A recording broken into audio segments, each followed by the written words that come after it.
I still be an angel without my wings? Tripped over my white laces and lost all my things, but I'll be whatever the choir sings. I swear I'll be good, I swear. I promise I'll be good, I swear.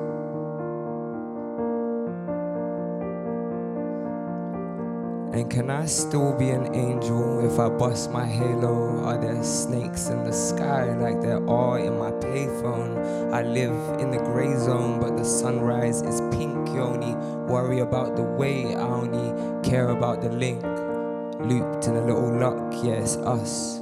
Spooked by trust, why can't you lift us up? I heard that you can be weightless. Will tomorrow be dateless? I only care for the status of the sun. I only stare at the day when it's done.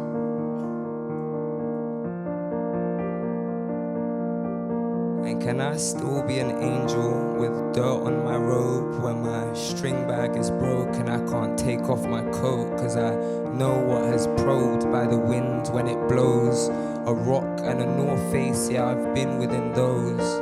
A lock and a hard place, yeah, trust this kid knows that an angel is an angel and a carry is a cradle, and I promise I'll be graceful in these fateful forces on porcelain porches. I'll stay on my tiptoes, so please, can I grab me a dream? And how about with a box of wings and a side of chips and a can of ting? Far, far away from wherever the siren sings. I swear I'll be good, I swear. I promise I'll be good, I swear.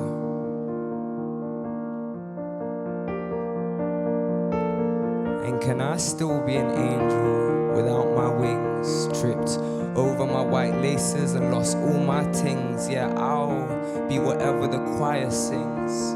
But I swear I'll be good, I swear. And can I be an angel without any wings? I tripped over my laces and lost all my things. I'll be whatever the choir sings, but I promise I'll be good, I swear. Thank you so much.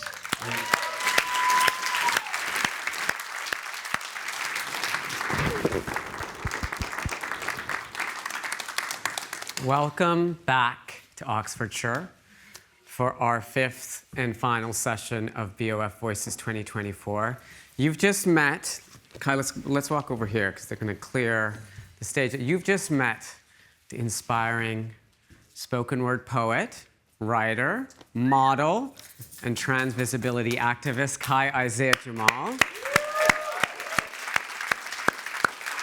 Thank you. Kai, I was just telling you backstage, when we first started figuring this performance out, you sent me 3 tracks, and I clicked on all 3 tracks, and I instantly responded to this one. Tell us about this poem. So, Five Wings is the first song I ever wrote for an EP, which is gonna be out next year, a musical EP. And Five Wings was, I guess, the beginning of me really understanding about looking back and this gaze of nostalgia and understanding how many joyous moments I have found from my childhood that often come from difficulty. And I think when you speak about living your best life, so much of me being able to live my best life was based on, really understanding those vulnerabilities and actually finding the beauty and the power in them. And that's kind of what birthed it. And I mean, it references a lot of, it's very, very British, South London British references in there, Morley's and chicken shops and stuff. But those places, which I feel so far away from these spaces, which I feel so honored and privileged to be in now, they were formative to me, and they were really formative to my art and to my identity, and to, me understanding the power in being sensitive and not being afraid of it. Well, we're so lucky to have started that way. You've really set the mood in here. Thank you. And I look forward to seeing you a bit later. Thank you for having me. Love and you I'll very see much. you all later. Love you.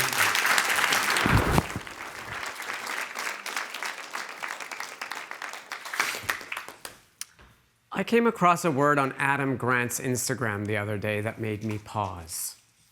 Sonder. Have you heard this word before? I hadn't. Sonder is the profound awareness that every person you encounter has experienced a lifetime of hopes, fears, loves, and heartaches that you'll perhaps never know. Each moment of Sonder is a reminder to appreciate how little we truly grasp about others' lives. In our fifth and final session at BoF Voices 2024, let's keep the word Sonder in mind. In Live Your Best Life, we focus on examining the personal journeys of 7 incredible people and how they have found meaning and purpose in their lives. Earlier this year, I had the pleasure of meeting Carl Sanchez at another gathering a little bit like this. There were people from all over the world, from all walks of life, and Carl and I were seated near each other at dinner on the first night. Carl is best known by their stage name, Nikki Doll, France's most famous drag queen. It's been a busy year for Nikki. Besides serving as the host of France's version of Drag Race and penning a 4-episode documentary, Les Voyages de Nikki, she worked as a commentator for the Eurovision Song Contest and took part in the opening ceremonies for the Paris 2024 Olympic Games. Nikki is here to talk to us about the art of transformation and how the power of drag unlocked her full potential. Please join me in welcoming Nikki Doll.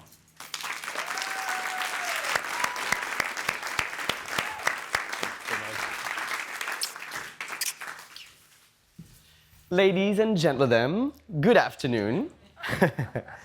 I am so honored to be in front of you guys, to be able to discuss a little bit more of my art, which is the art of transformation.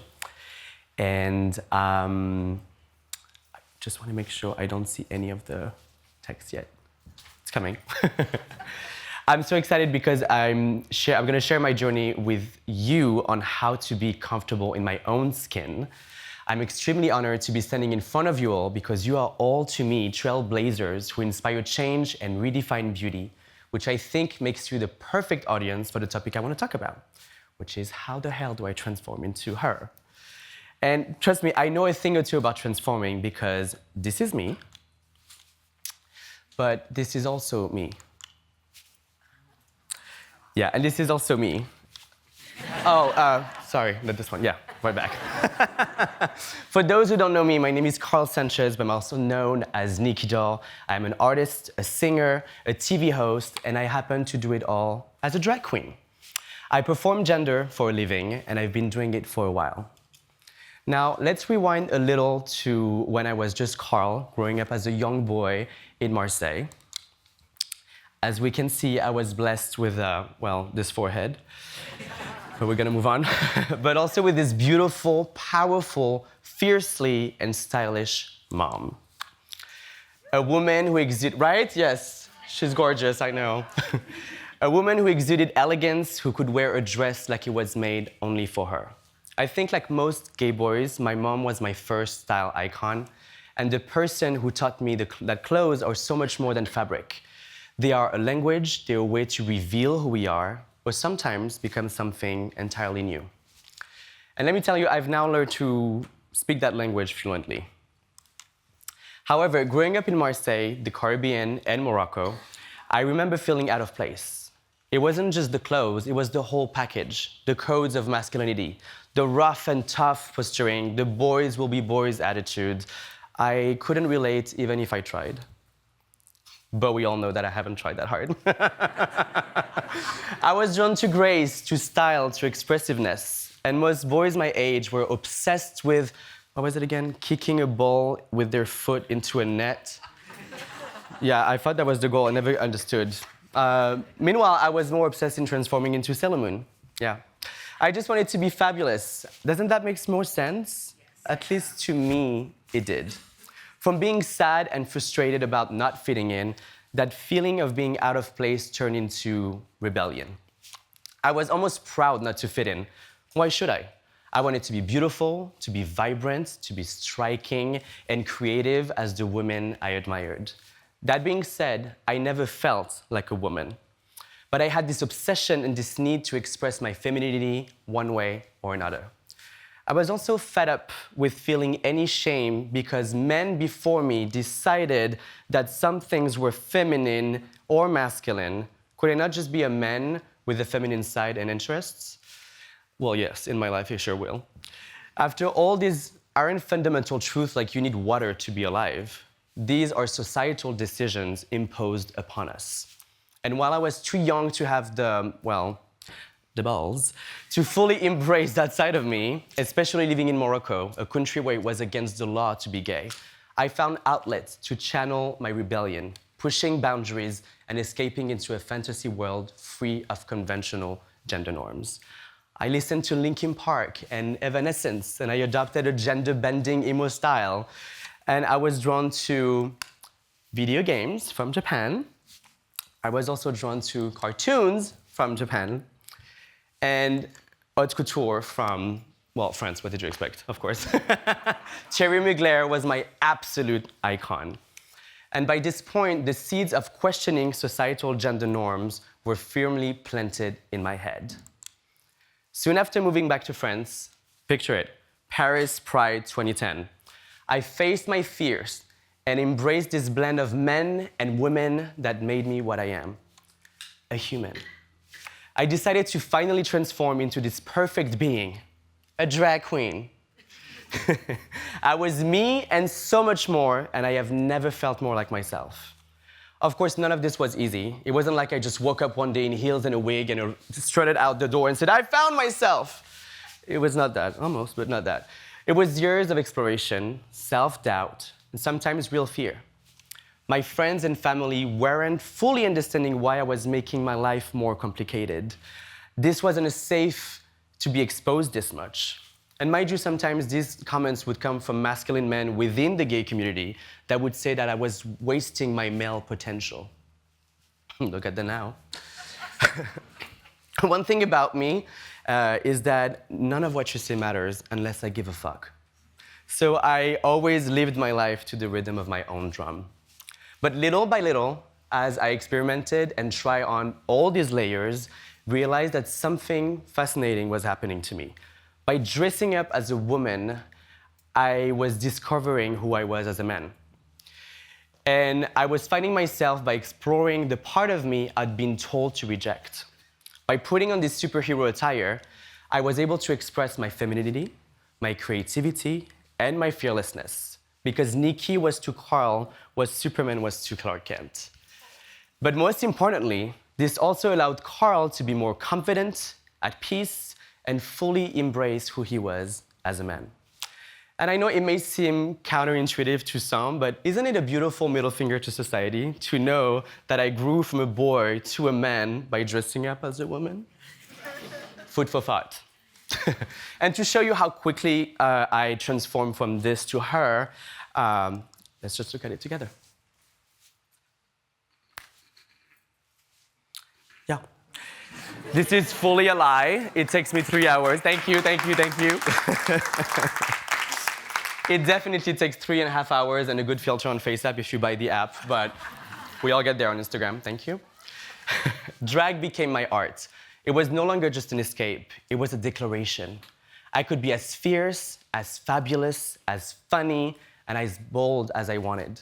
My femininity and my masculinity were both in the mix, with no apologies. And it turns out I was onto something.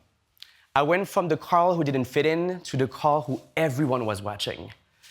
And I discovered when performing gender and societal codes was life is a beautiful, big, fat masquerade. Yep, you heard it well. I realized that everyone, including everyone in this room, is doing drag one way or another. I know, be ready to gag. When we shower in the morning, and we decide what to wear to go to work, to an interview, to a date, or to announce a breakup, sometimes shit happens, or to have fun with friends, we meticulously choose the attire to convey the energy we want to send out or receive, right? Well, ladies and gentlemen, you have been doing drag all your life. I just happened to push the envelope slightly further. Eventually, the world got to see me as Nicky Doll on RuPaul's Drag Race Season 12. Can you believe it? A French little boy making it to an American stage. It was surreal. It was a little bit terrifying, not gonna lie. But more than anything, it felt right. And of course, that experience opened so many doors. I was able to tour around the world. I was able to release original music, which was one of my absolute dreams as an artist. I also headlined on the Vegas Strip. For a little boy from France, that was a pretty big thing. And I even went to become the host of Drag Race franchise in my own country. And God knows that my country needed that kind of representation. And I'm so happy now to have so many queer artists that are thriving full-time as drag performers, and we're sharing message on a public network. Take that, conservatives. And I also created one of my dearest projects. It's called The Queer Explorer, and it's a documentary series about gender around the world. Through this documentary, I had the privilege of meeting individuals challenging traditional Western gender norms, including the Hijras, a community of trans women who are seen as divine creatures with special powers. I've also gone to Mexico and met with the Muches, which is a community of the third gender, which was very inspiring to discuss with. And I met incredible and very talented kabuki artists who daily perform in the opposite gender costume. These friendships helped me understand that gender codes weren't universal. Depending on where I was on the planet, people identify to gender differently. I recently had the huge honor also of performing at the opening ceremony of the Olympics in France. Yes, I was on this very controversial bridge. And I was part of the portraying of Van Bayard, the Feast of the Gods. Not Da Vinci. Let's just move. Thank you. And I was also performing alongside amazing queer and non-queer artists to celebrate France's diversity. This queer kid from Marseille walking and performing proudly at the Olympics was pretty amazing to me, and if I may say so myself, and we will never have to use that word again, very not demure. By transformation goes beyond gender, beyond fashion. The art of transformation is about finding who we really are beneath all the layers we put on, all the masks we wear, or all the boxes we are put in. For me, drag was my way of shedding those layers and finally living as my full, vibrant self. It allowed me to stand in front of the world as Nicky Doll, but also like today, as Carl, because I was able to bring those two people together in harmony. You see, drag allowed me to unlock my full potential as a human being. Through this art form, I learned that my femininity, my masculinity, my wildness, and my grace all can coexist. And it is that balance, that harmony, that is the true art of transformation. So to all of you beautiful people, I challenge you to keep pushing those boundaries, keep reinventing what beauty, gender, and expression can be. Use fashion as your playground, just like as you use drag. Experiment, take risks. Send me free gowns, thank you so much. And show the world that transformation isn't just possible, it is the most beautiful thing we can do. Don't be afraid to let your fabulous selves shine. Because if there's one thing I can tell you, honey, is that wearing heels doesn't just give you an ass to die for, it is also very fun. Thank you so much.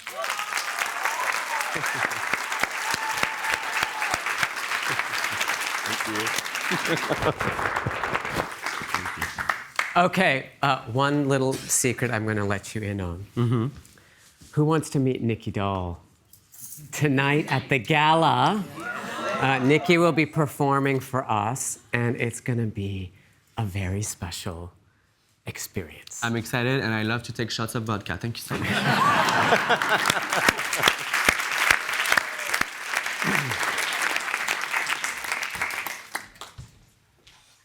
While on a photography trip with American troops in Afghanistan, Giles Dooley's life changed irrevocably.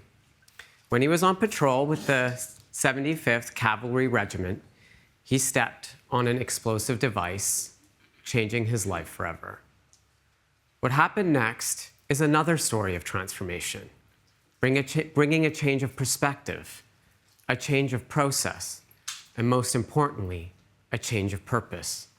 Today, Giles is here to share his incredible, inspiring story. Please welcome Giles Dooley.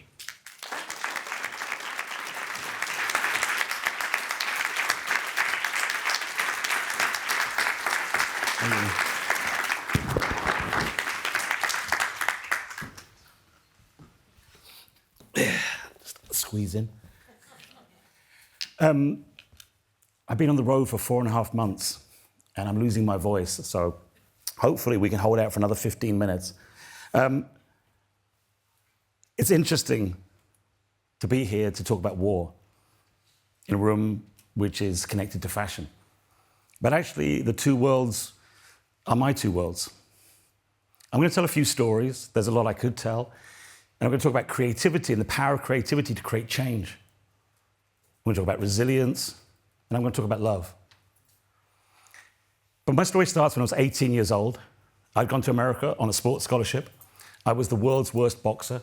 I thought I was great. I remember my coach saying, "Giles, you take a punch really well." But at 18, we take everything as a compliment, and the sport was my life. But I was involved in a minor car accident in America, flown back to the UK and told, "You're not going to do sport anymore." Lying in a hospital bed at 18, I was an incredibly angry young man. And then two small gifts were to change my life forever. Lying in that hospital bed, I was given an Olympus OM10 camera and a book by the war photographer Don McCullum, by my godfather. And I'd never seen photographs like Don McCullum's, these really stark black and white images, the wars in Vietnam, famines in Bangladesh, Biafra. And I was so moved that I decided there and then that's what I wanted to do with my life. I wanted to become a war photographer. So I taught myself photography lying in a hospital bed and left full of really great intentions to become the next great war photographer. As we know, at 18, it's very easy to get distracted. I had a few friends that were musicians, that were in bands. They said, "Come and photograph our gigs," which I did. And literally by mistake, I became a rock and roll photographer. I was on the road with Oasis at 18. I started shooting for GQ magazine. I moved into fashion. I was shooting for Vogue. I was living a dream life. The idea of going to a war zone suddenly didn't seem very interesting at all. I'm traveling around the world doing these amazing things. But as the years went on, I found myself increasingly unhappy. And I could not figure out why. Because on paper, I really did have a dream life. For somebody in his early 20s, to be doing what I was doing was incredible, earning ridiculous amounts of money for having fun. But I remember when I was 28, doing a shoot with Lenny Kravitz at his house in Miami, and sitting in my hotel room that night, and inexplicably crying, because something inside me was missing, and I couldn't figure out what it was. It was the 90s, which was not a great time in many ways in celebrity culture and a lot of the magazines I worked for. I'd grown increasingly cynical about the way that women were portrayed in a lot of the magazines that I worked for. And all these things came to a climax. Doing a shoot in the Charlotte Street Hotel in London, there was a young actress. The editor of a magazine was shouting at her about whether she should have her top on or not. And I was sat in the other room, setting my lights up, watching this. And I remember thinking, this is not why I became a photographer. So the rock and roll story is I took all my cameras and I threw them out the window of the Charlotte Street Hotel. They smashed in the street below. I'm not that rock and roll. I'm more Radio 4. You know, I had like a little hissy fit, threw them on the bed. Lesson learned is the Charlotte Street Hotel has the bounciest beds in London, because they did bounce and smash in the window below. It was, though, a symbolic end of my photographic career, I thought. I was 28. I moved down to small town Hastings, got a job in a bar. By now, I was using a lot of drugs and alcohol. And for the next couple of years, really went into a bit of a spiral of depression. And then at the very lowest moment, when honestly I wasn't sure if I wanted to continue with my life, I remember those two small gifts and how they made me feel. That Olympus OM10 camera and the book by Don McCullum. And I realized that's where I'd gone wrong. I had not followed my purpose with photography. So I moved to Angola and I started to document the impact of war. I'm not a war photographer in a traditional sense. You'll never see pictures of tanks, soldiers, explosions. My work is about the impact of war on everyday people. 10 years after doing that work, I was in Afghanistan, and I had what I really call the worst day you could have at an office. I was with a group of American soldiers. We were ambushed, and as we ran for cover, I stepped on an improvised explosive device, a landmine. I was thrown in the air. When I landed, I was still conscious. I could see I'd lost both my legs and my arm. remember thinking, these are going to be the last moments of your life. And I thought, keep going for a minute. Just focus on your breathing. And then after a minute, you'll probably die. In 5 minutes, I was like, I could do 10 minutes. And miraculously, 40 minutes later, I was still conscious when they got me to Kandahar military base. And they put me into an induced coma. But that's not the interesting part.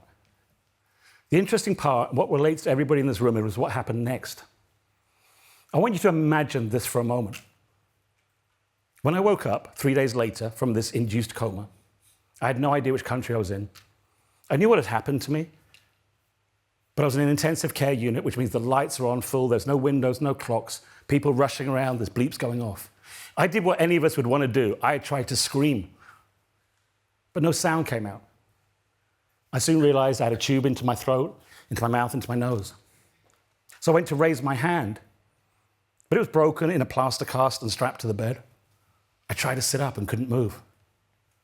I was in what I call ultimate lockdown. If you imagine, that was my life for the next 46 days. The only bodily function I could control was blinking. And in fact, for 24 hours, nobody even knew I was conscious. On 2 occasions, my family was called in to say their final goodbyes. All I could do was blink back at them. At first, it felt like I'd been thrown in a freezing cold ocean. I was in a panic. I couldn't think straight. My mind was going every which way. And I thought, no, I have to create a world in my mind to keep my sanity. And this is where I learned about the true power of creativity and imagination. I started to create projects. There were quite a few projects. My favorite was called 100 Portraits Before I Die. And I imagined the 100 people I wished I'd done portraits of in my career. I would imagine meeting them. What would I say to them? Would we have a glass of wine, a coffee, go to a studio, location, color, black and white, digital film? I would imagine every single detail of that shoot. So clearly, I could taste it and smell it. And I would see the end result, and I'd critique it. And I'd say, you know what, next time, why don't you try lighting it slightly differently? You know what is crazy? Is if I look at how I worked as a photographer before my injury and after, it's completely and utterly changed. Because as creative people, even in ultimate lockdown, we cannot be stopped. As creative people, we always think about the barriers that are stopping us achieving what we think we want. But trust me, there is no barrier that can stop you. There are no chains that can hold you down. Because creativity is greater than anything else. Now, I left hospital. I was struggling to kind of find work again. I spent a year in hospital, 37 operations. But 18 months later, I was back in Afghanistan carrying on my work. But I want to tell what came next in my kind of journey from fashion photographer to where I am now. What came next was a story I did in Lebanon. It was of Syrian refugees. This was about 8 years ago. It was the first time I worked full-time again, traveling on my own, carrying all my own gear. And I wanted to tell the stories of some people injured like myself, people who had survived Syria were now living in Lebanon. One person I met was called Khulud. Khulud had been shot by a sniper in the neck. She was paralyzed, the neck down. Her family managed to get her out, get emergency medical treatment. But when I met her, she was living in a homemade tent. A tent made of bits of plastic, cardboard, even billboard posters. Can you imagine a tetraplegic woman living in that situation? I remember asking her, what's your one hope for the future? And she said, Giles, I just want to be a mother again. That picture was published around the world. It was used by UN agencies, a lot of NGOs. 2 years later, I went back and I found Khulud living in that same tent. I will never forget that feeling of walking back in that tent, bursting into tears and looking at her lying on this bed where she had not moved for 2 years. And I said, I failed you. But Khulud is like an angel. She just smiled at me. She said, it's okay, because we knew you'd come back. And so I decided the best thing I could do was to photograph that family in a better way. And that's what I did. I spent the next couple of weeks every day with Khulud and her family.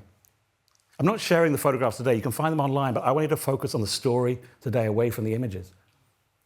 Because what really hit me was this house was so positive, this tent. I mean, it literally is a tent with a tiny little kitchen on the side. Jamal's a great cook. But when we're in the kitchen, he whispers something to me. Now, if you imagine, he's lost all his home in Syria, many of his family. Can you imagine what his greatest fear is? What would your greatest fear be in that situation? He loves saying it to me so often, he's learned to say it in English. He'll whisper to me, Giles, my greatest fear is that Khulud does not love me as much as I love her. And I'd done this photograph of them holding hands that I'd done 2 years before. And she's on the bed, and he's holding a hand. And I had that photograph with me. And I'd been wondering about giving it to them, and I thought, well, no, I have to. I like to take pictures back to the people I've documented. But I thought maybe it will upset them because nothing's changed, but I thought, no, I have to. So I reached into my bag, and I took out this photograph that I had taken 2 years before of them holding hands. And I looked at them, I said, when I made this photograph, I did not make a photograph of a refugee. I did not make a photograph of a woman who lived with disability. So when I made this photograph, it was a photograph of a couple in love. And this is a photograph of love. And if you go online afterwards, you'll find that photograph and you'll see what I mean. And that was the moment I realized I'm not a war photographer. I photograph love. I photograph a grandmother brushing granddaughter's hair, a mother feeding her baby, a father on this floor doing lessons with his kids, a couple like Khulud and Jamal holding hands and dreaming of a different future. But this time I said I can never walk away again. And I realized my purpose was to set up a foundation that directly supported communities. And so we set up the Legacy of War Foundation. Again, I could tell you a lot about this, but I want to tell you one story, an example of what we do and how we try to change the whole system. We set up an organization that does things like Land for Women in Rwanda. Land for Women supports genocide survivors and female survivors of sexual violence. And we set up cooperative farms. Well, there's nothing new in that. But what's unique about what we do is we buy the land and we hand the land ownership back to the women. We never say we give them the land, we say we return the land to them. I'm a big believer that you cannot empower anyone else. I'm a white guy from South London. Trust me, these women in Rwanda, I'm not empowering them. They're my inspirations. What I realize my job is to break down the barriers that stop people empowering themselves. And that's what we do as a foundation. And I've kind of come full circle because now I'm working with brands. I'm working with Angelina Jolie and her brand, Atelier Jolie. I'm working with Citizens of Humanity. Banksy's one of our biggest donors. Because I've realized there is a connection from where I started to where I am now, which is stories, which is empathy. And I realized that there's a connection. There's the story, there's the storyteller, and then there's the amplifier. And what brands and individuals can do is be those amplifiers to make sure those stories are heard around the world. I am going to share a photograph now. This was literally taken 3 days ago. I just got back from Beirut. This is Ivana. Ivana's house was hit. She was badly burnt. It was actually her 3rd birthday 2 days ago. She's still in hospital recovering. But the thing is, this is why I became a photographer covering conflicts. I remember in the 90s when I was doing fashion and music, I would look at wars around the world and I would think, what can I do? I remember I was in the middle of a fashion shoot when 9/11 happened and thinking, somehow I want to find a way to make a difference in the world. And honestly, it seemed crazy. I was a fashion photographer, I had no idea what I was doing. But here I am. These life lessons have taught me various things. I've reached this point. As I say, love is the key to all of this. And also a sense of purpose. And when it comes to living your best life, I've realized the way I live my best life is to make sure others are living their best life. And that is my purpose. And there's one life lesson I wanted to share. 3 months after my injury, I was well enough to be moved to a wheelchair for the first time to have a shower. It was the first time I saw myself in a mirror. I was repulsed and disgusted. My missing limbs, the scars across my body. I remember looking at myself and thinking, I don't want to be that man. I don't want to live with disability. I don't want to look like that. But the next morning, I woke up. And I'm notoriously stubborn. And when I woke up the next morning, something had changed in my mind. And I said to myself that day, a mantra that I've repeated every day since, a mantra I want to share. The next day I woke up and I said, from this moment on, I will never think about the things I can't do, but I will focus on what I can, and I will be the very best at that. And that I repeat every day. If I was to ask most people in this room, what is your biggest challenge? What is bothering you the most? 80%, 90% of you will tell me something you have no control over. From the wars in the Middle East to Ukraine to elections, those things have to be in our periphery vision. They have to inform what we do. But when we allow them to overwhelm us, we miss the opportunities to create change every day. I can't stop what's happening right now in Beirut, but I can say we're going to rehouse that family. In fact, next week they're moving into a house that we're supplying. And I can sit here and I can ask all of you to have a think. How can you collaborate with me and my organization? What can we do together? Because I really do believe that love is the answer. Thank you.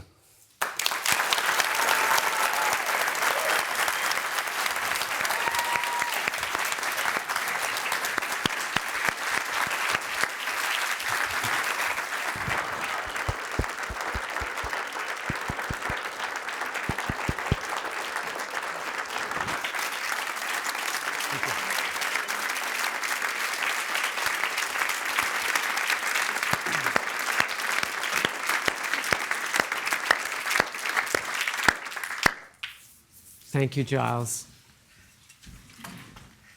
Now it's time to meet the force of nature that is 82-year-old Bethann Hardison.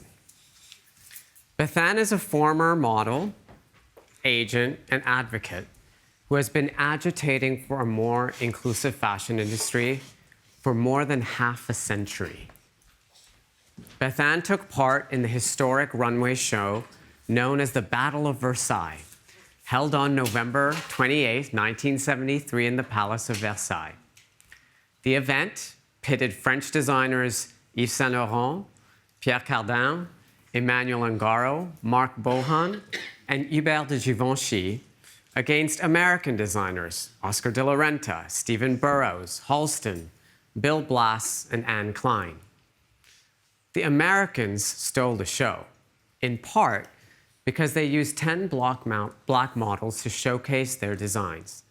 The mostly French audience was stunned, and fashion history was made. Bethann launched her own modeling agency in 1984, pushing for representation and equal pay for Black and ethnic minority models. Meanwhile, in her personal life, she was a working mom and a woman that, in her own words, has no sense of retirement in her DNA. Before she joins us here on stage, together with the London-based British-Jamaican menswear designer Bianca Saunders, here's a little clip of Invisible Beauty, the documentary about Bethann's incredible life. I always know you can change things. I've done it before. Everyone's talking about diversity and inclusion. That directly stems from the work that Bethann did. Without her, the opportunities wouldn't exist for me to do what I love. She's like a second mother to me. That one shining light of kindness. We're all students of Bethann Hardison. And I always say, just, a hammock and a tequila, I'm good. You heard it first. She's the godmother of fashion. When I started, I was the first black-looking model on 7th Avenue. There was no people who looked like me. I knew the difference of segregation from childhood. These people thought that we were less.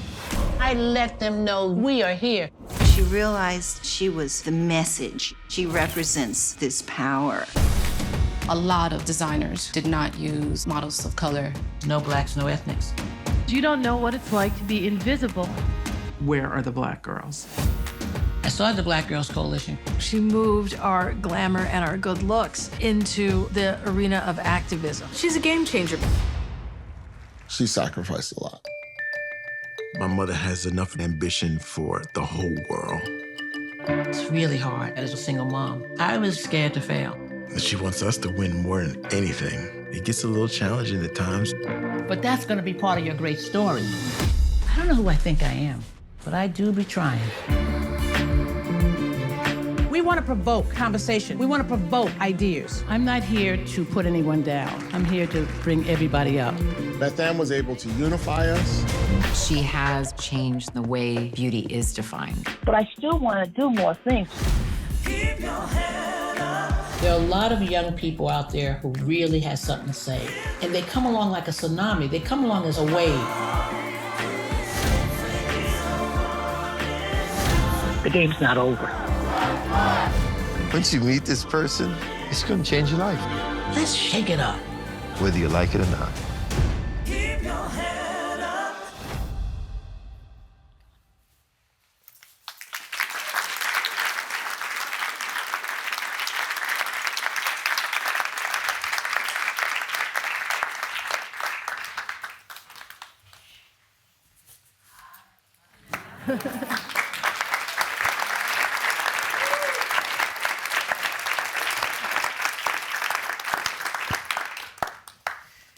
So yeah, thank you, Beth Ann, for asking me to do this. It's actually so incredible to be with someone that is actually a legend in this industry and created so much space for people. And I guess we should start from the beginning. I guess, how did you start in modeling and also becoming an advocate, and what was the difference in change in that? First of all, I can't even speak. I'm so taken. I'm so taken with what happened right before us. The lens of purpose and Nikki, the two of those, it makes me a little emotional. So I'm happy to be here for the lives of Beth Ann, the many lives of Beth Ann. And thank you so much for sitting here with me and having this conversation. Because the interesting thing is she doesn't know me. And she's gotten to know me recently. And I love that because you are my audience as well. So you asked me the question. What was the question? So I wanted to start by the beginning of your journey, like being a model and an advocate, and like your difference in change. Well, being yes, interesting. I started out in the garment industry. I had many different jobs, and then I wind up being discovered by Willie Smith, and he asked me what I consider, even though I was a sales girl in a showroom, what I consider being his muse, his model. And my company that I worked for, they were very encouraging, and they said, yes, do it, and do it. I wind up doing many things along the way, of course, and the advocacy that you speak of was something that came that just falls at your feet. Sometimes there are certain people come on earth that are just meant to do certain things, and that's how I see myself. I didn't have big plans. I'm not a consistent activist, as people like to call me. Just as I always say, activism has to remain active. If you take your foot off the clutch and you decide to go and lay in a hammock, you're no longer an activist. But if you are working at something, doing it, it takes consistency.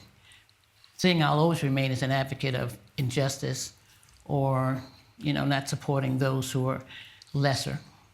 But I do care very much about diversity in the industry. Mm-hmm. And it's not just racial diversity. Yeah, no, I definitely saw that with your journey with Willie Smith and, of course, like Stephen Burrows. But what this industry does sometimes is very much trend-based, but you've been able to stop your agency and then come back again. What was that experience like? Because sometimes fashion, it could be you're gone and forgotten, but you've continued that, and that's something that I would really like to know more about. Yeah, that's interesting. Yeah, I didn't want to have a model agency, so I get talked into it by Stephen Meisel and Lisa Robinson and a few people in my life. They kept saying, that's what you should be doing. Don't, I wind up doing it because I got stuck. The French agency in Paris wanted me to do it with her. And then what she did, I found out that she didn't really want me to be a partner. She wanted me just to work for her. I was already working for other people I really admired. And I was walking away from them to do something what everyone thought I should do on my own. When I heard that, my then-to-be accountant told me that he had heard from her that that's not her intention. So then I had to do it on my own. And I was able to have the models that were waiting for me because they wanted to come with me if I did start an agency to come. But the point of it really was it's important for me not to have a black model agency. Mm-hmm. I had a white model agency because I'm a black woman. I didn't want to have a Woody Allen movie. You see Woody Allen movies, everybody, no matter where they shoot it, in Manhattan, everybody's white. Yeah. Not possible. not in Manhattan, especially in the garment industry. So I made sure that I wanted to go up against my white counterpart. And I think it's very important when you have to compete against the people who are running it. And so that was natural, because I came out of a model agency that was white. And so for me, I continued, and I just made sure I had some black kids and some Asian kids. And then eventually I added, black kids and then Latin kids, and then eventually I added a couple of Asian kids. But I always made sure that our agency was white-based. Yeah. Then I could hear everything that was going on. No, that makes a lot of sense. I think what I thought was quite interesting in the film, so Invisible Beauty, Tyson Beckford being one of like your biggest models, like male models, and turning him into a supermodel. Tyson Beckford. Yes. He was saying about when people meet you, you change their lives, and it's been quite prominent throughout your life how you've kind of created that journey. But not many people like take people under their wing and have them in their houses. Like, what made you become a mother to outside of your being a single mother as well? That's the thing. Matriarchs are matriarchs. I'm just I mother anybody who I like. I just decide they're my child, and when you have a model agency, it's quite different. I didn't want to be like the other model agencies because I didn't even want to have one. The fact of it is, if I'm going to do it, I'm going to educate that talent to remember that they are really part of a business, that they're not working for me and I'm not working for them, that we're in this together. No matter how young they are, I always looked out for the models. Then you have the people who are working for you, you don't feel so good about because they become part of an industry. Mm-hmm. But truth of it is that, yeah, you do become that person. You're naturally, even though I didn't want to have children myself, and I did wind up having one, the fact of it really is that there are a lot of other people out there that I make. And I make other people's husbands my husband, too. Yeah. I just keep going down, because I like men. Yeah. And and I'm glad they have a wife. Yeah. It's important, because I can't take care of them. I'm busy. So it's the same thing with the extra children. Yeah. They go home. Stephanie Horton's in here. She's one of my daughters. They go home. I don't have to worry about them. That's the ticket. But I do give my wisdom. Mm-hmm. Yeah.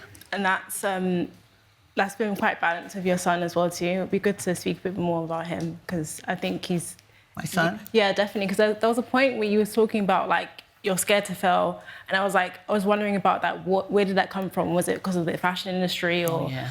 And then there was a kind of like a pressure on him to make sure he was good at what he did as well, too. So it'd be good to hear how... You really watched the film? Yeah. I did my research.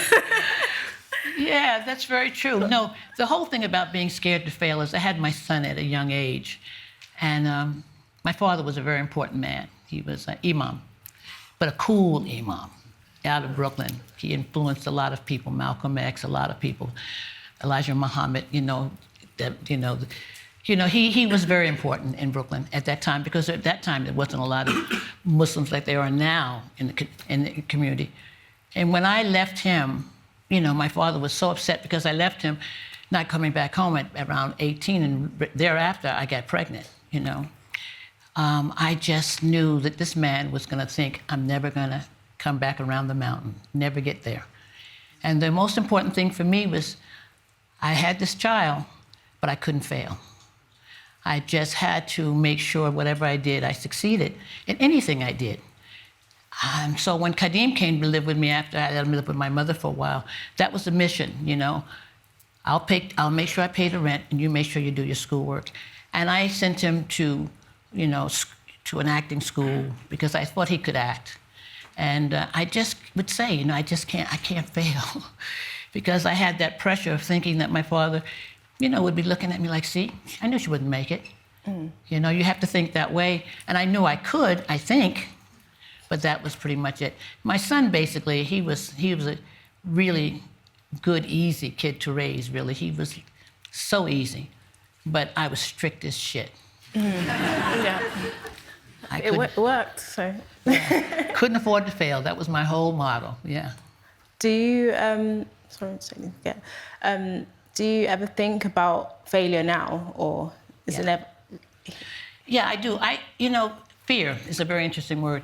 I always, I've gone up an international industry, and I wrote letters and went to the press. I did a lot of things. I didn't feel so fearful of those moments. It took me a while to get there. It took me 1, 2 years, 3 years, and 4 years. It took me that time because, it's not easy, calling people out, especially people you've never met, but you know that they've done the wrong thing. And I believed in my industry. I believed that they weren't racist. I had to believe that in order to go up against them. I had to show them how ignorant they were. Ignorance to me is far worse than racism to me, believe it or not. Yeah. And so here we are with the international fashion industry, designers, who have just gone down a rabbit hole. And so I had to write those letters. I had to sort of like indicate, you have to watch the film, because I'm not going to tell you everything, all right? I know you all live in foreign places, but try to get that VPN or something, you know, you hook up. just whatever you have to do. Imran, somebody, tell them how to do it, and I want you to see the film, because the film is really good. I mean, I'm not even going to tell you, 100% Rotten Tomatoes.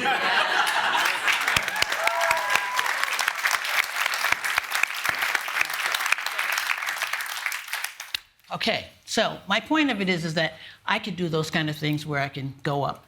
That had a little bit of fear. Fear is like this, like, I can't mess this up. I gotta make sure I hit the nail on the head. And those things I were able to do.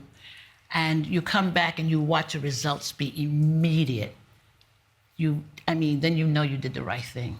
And it's all they wanted to do is be told that if you continue to use one or two or no models of color consistently, this was going on for 10 years, I want you to know that, consistently for that amount of time, you know, in every in a show, and then whether it's your intention or not, the results is racism. And for a creative person, they don't really believe that they're racist. That's the last thing, a creative person, but they just go down that rabbit hole.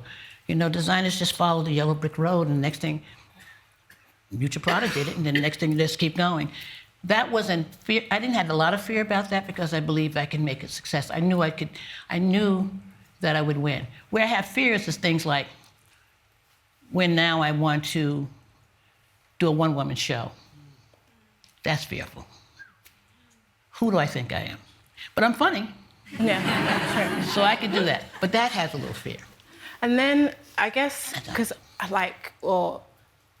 there's a lot of people that are like doing activism within, I guess, since Black Lives Matter within fashion, but you are the person that has the strongest voice. Like, who do you think is someone else that can carry that torch?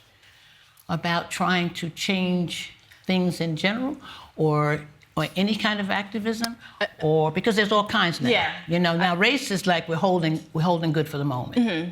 So there doesn't need to be anyone to come in and take that baton and run with it.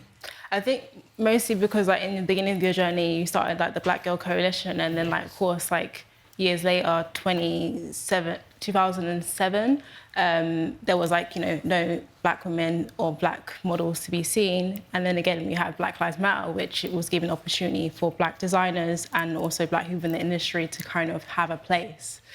It seems as though like it kind of goes in waves. Like, what do you think's next after that? Because it better stay where it is. Yeah. It has to stay where it is. I mean, you know, I always feel I always have my foot on the clutch. You know, just always have my foot on the clutch. I always say that because it could slip back. And I haven't got the time or the patience as I did before to put up with this shit. And I really mean it. I just hope and pray that it doesn't go back, because then I just don't like the injustices of anything, you know, which I don't like that. But I do believe in diversity. When I say racial diversity, I mean I want to make sure I still see a redhead, and I still want to make sure I see I don't want to make an all-black anything. Yeah. I want to make sure that our world remains completely integrated, and that's the most important thing to me. I oftentimes I do like redheads, and I tend to I keep saying, hey, they ain't got no redheads anymore. What's going on? You know, it becomes important to me to see what the world should be. Yeah. And so in that case, yeah, I don't know. What was your question? I go down. I think I was just asking who's next. Like, next. You. Who's next? Oh, next. Yeah. But the idea that it is very difficult to think about who could be, because I think it's a very difficult job, or it's a difficult calling, and I think it's not easy for everyone to do, and it's not meant for everyone. Sometimes when people watch a film, and we're on the road with the film, and we're at film festivals, I always have to say to people, you know, don't walk out of this theater thinking, I want to do that, I got it. You get so inspired by watching what that woman did on the screen, and everyone's not meant to do that. Everyone, you know, if we could only be conscious of things and just sort of support those who do those things, But that's not for everyone to do. So when you ask me who you think, I mean, there are people doing things in different regions that I think are wonderful, you know, bringing awareness of, you know, like Aurora, who brings a 15% pledge, or, you know, there are people who are doing wonderful things that's making a difference for people, but in general, I don't know much more about that. Well, yeah, hopefully it stays positive. So we all hope for the best of the future. But as we were saying about the living your best life, it would be good to know outside of fashion, like how do you continue to do that, and what have you been doing lately to live your best life? I think, you know, only as you get older, you begin to appreciate your life. And I think I'm at a stage now that I really do, like seeing the film taught me a lot. When my co-director showed me 4 hours of the film, that he had gotten it from 7 hours down that he loved, down to 4, that's the first time I realized I had a story. Because for a long time, people would say, how could you think you didn't have a story? Well, when you're doing the work, you don't think of it as significant. You just want to get things done. You want to correct the world and just keep it moving. And so for me, that was it. When I decided then to make the film about me and let the story be told, then it became something that I said, okay, now I see my life. Now I see what I've done. Now when people come up to me and they say, oh, Miss Harrison, thank you so much. Oh, I just love you. You're such an icon. Oh, my God. All of that, I can live with it better. Before I say, God, what's all ain't all that, you know? But you do know it's all, that's a big thing that we did. We turned the tide. Yeah. So, of course, and it wasn't, I mean, I had the backup band, but I was the front of the band. No, I didn't let everybody know who else was telling me what was happening and all. So it's a big thing. It's a very big thing in many ways. So my life now, yes, it's Mexico a little bit, Morocco. Yes, I move around very fast. And Imran is right, that I don't think of retirement because, you know, I used to say, when as soon as you retire, a year later, you're dead. And I've seen that happen to people. They go and they retire. Well, I mean, I don't mind dying because I come here to die, but that, as we all do, I hope you do know that's happening. A lot of people get nervous when you mention death. I don't know why. It's not like a secret or anything, you know? So in the end of the day, I'm so prepared for that, but I do have other ideas. And I love the fact that I, too, look at myself and I say, God, Jesus, how much did you travel these last 3 weeks? And, you know, it's inspiring to others. I think that's one reason why now I think I would put myself out there in the world for more people to hear, because I think a lot of women need to hear what you can do. A lot of men need to see somebody do this. A lot of people should know that someone is capable and determined and not done. Yeah. I think it's very important not to be done. And then the book as well, too. And the book. The book. When you see the film, you'll hear about the book. but the idea of the book, yes, I have to finish it. They have more than half of it there. But, you know, once they let you, like, once they say, you know, the book started when I was already working on the film. So, of course, it became this kind of thing. Well, you know, let her take her time because she's working on this. And it was conflict. And now it's become, let it take my time, and I'm just taking my time. But I'm almost finished with it now because I've sent everything I've written to my editor so she can tell me which direction to continue to go in, and I can, because I want to start another project. And it's not a film, and it's not another book. It will be these things, I'm sure, after. And then... And I want to tell you one other thing. Jane Fonda said something that I really lean with, and I think you all should remember this too, is that when you're healthy, you have such a good life. You're so happy as long as you're healthy. And I'm lucky enough to be very healthy. You know, I don't have to take anything to keep the organs going, you know. That is everything, is your health. Once you're not fully healthy, then it's not as happy. Yeah. You can't imagine still. But I am, as my son says in the film, even though I don't think I'm ambitious, I'm someone who will continue to do things. I think that's probably a part of the health as well, too, just keeping yourself going constantly. It's like... It gives you better health. Better health. Yeah, it's a good way of looking at it. How old are you? I'm 31. No way. Yeah. I feel like I get that question all the time. I look younger than I am. No, you don't. Oh, okay.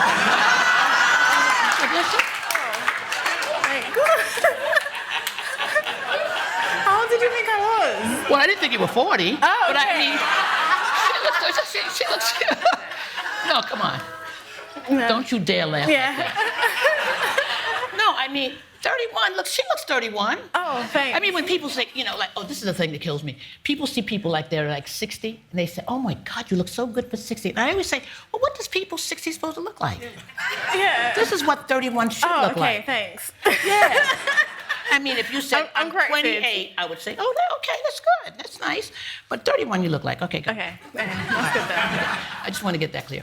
But the idea really, for you too, I want to ask you a question or two. Mm-hmm. How did you, I mean, this is, I don't know if you know what she does, and I just want to say this because I have 30 seconds left. You are a menswear designer. What attracted you to menswear? Because I've always wanted, if I was going to have a child, I always wanted to have a son so I could dress him. What? Got 19 minutes, go. So when I started women's wear, of course, I'm a very effeminate woman. I felt as though menswear was like an avenue for me to kind of like introduce my femininity into menswear and also transform exactly how it's like. You and Nikki Doll. Yeah, basically. And I was like, I can relate. Right? Basically, yeah.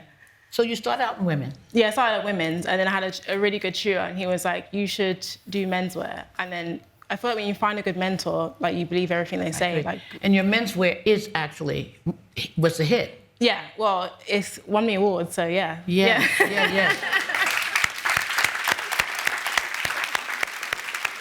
I love you.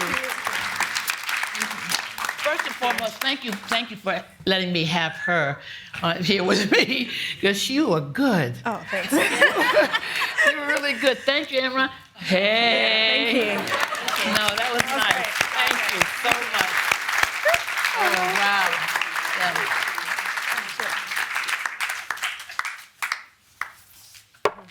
And thank all of you.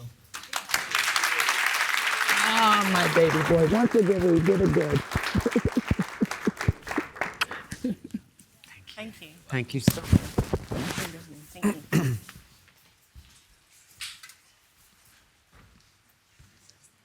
Next up, we have Utkarsh Saxena, the co-founder and chief executive of Adalat AI, a platform aimed at transforming justice systems in India and the global south. Utkarsh is here to examine the legacy of British colonialism on India's ancient history of sexual and gender fluidity, and to share his courageous and inspiring personal story about fighting for marriage equality in India's Supreme Court. Please welcome Utkarsh Saxena.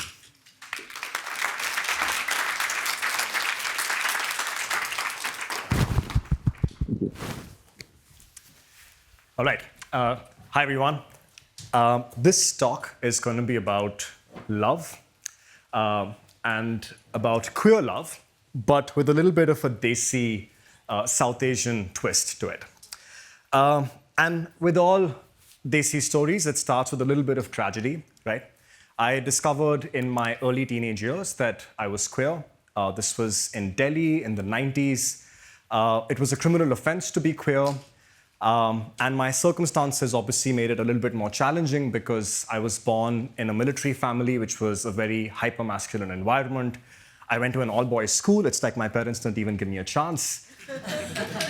And it was a lonely, scary, terrifying time to be all of 12, 13 years old and realize that someone had made a terrible mistake, made me a certain way, and made the rest of the world in a different way. And if I knew that there was a part of me that was responsible for my orientation, I would have ripped it out of my system and thrown it far away from me because there was that much shame and stigma and ridicule all around me. And this is a familiar story in so many parts of the world. But as in any Bollywood cheesy story, and as Giles just said, my way out of that period of shame was love, because love is always the answer. When I met the love of my life, Kotia, who's sitting right there, the most good-looking man in the room in the corner, and everything changed. I found my self-esteem back. I found self-confidence. I didn't care if the world didn't accept me or might ostracize me or disown me. The fact that I had Kotia was more than enough. This was 18 years ago. We've been together forever and ever, and it's been the best thing about my life. And as Imran mentioned, a couple of years ago, we decided, since we are very privileged, come from very privileged sections of Indian society, decided to petition the Indian Supreme Court to try to legalize, to get marriage equality in India. Not same-sex marriage, because it's much more about just marriage between the same sexes. It's marriage for transgender persons, for non-binary persons, marriage equality for everyone. And this presentation, therefore, is a little bit about what we learned from our little experience with advocacy in the field, about not just the queer rights movement, but about social change in general, that we try to talk about, and the mistakes we made and how to sort of correct some of these things.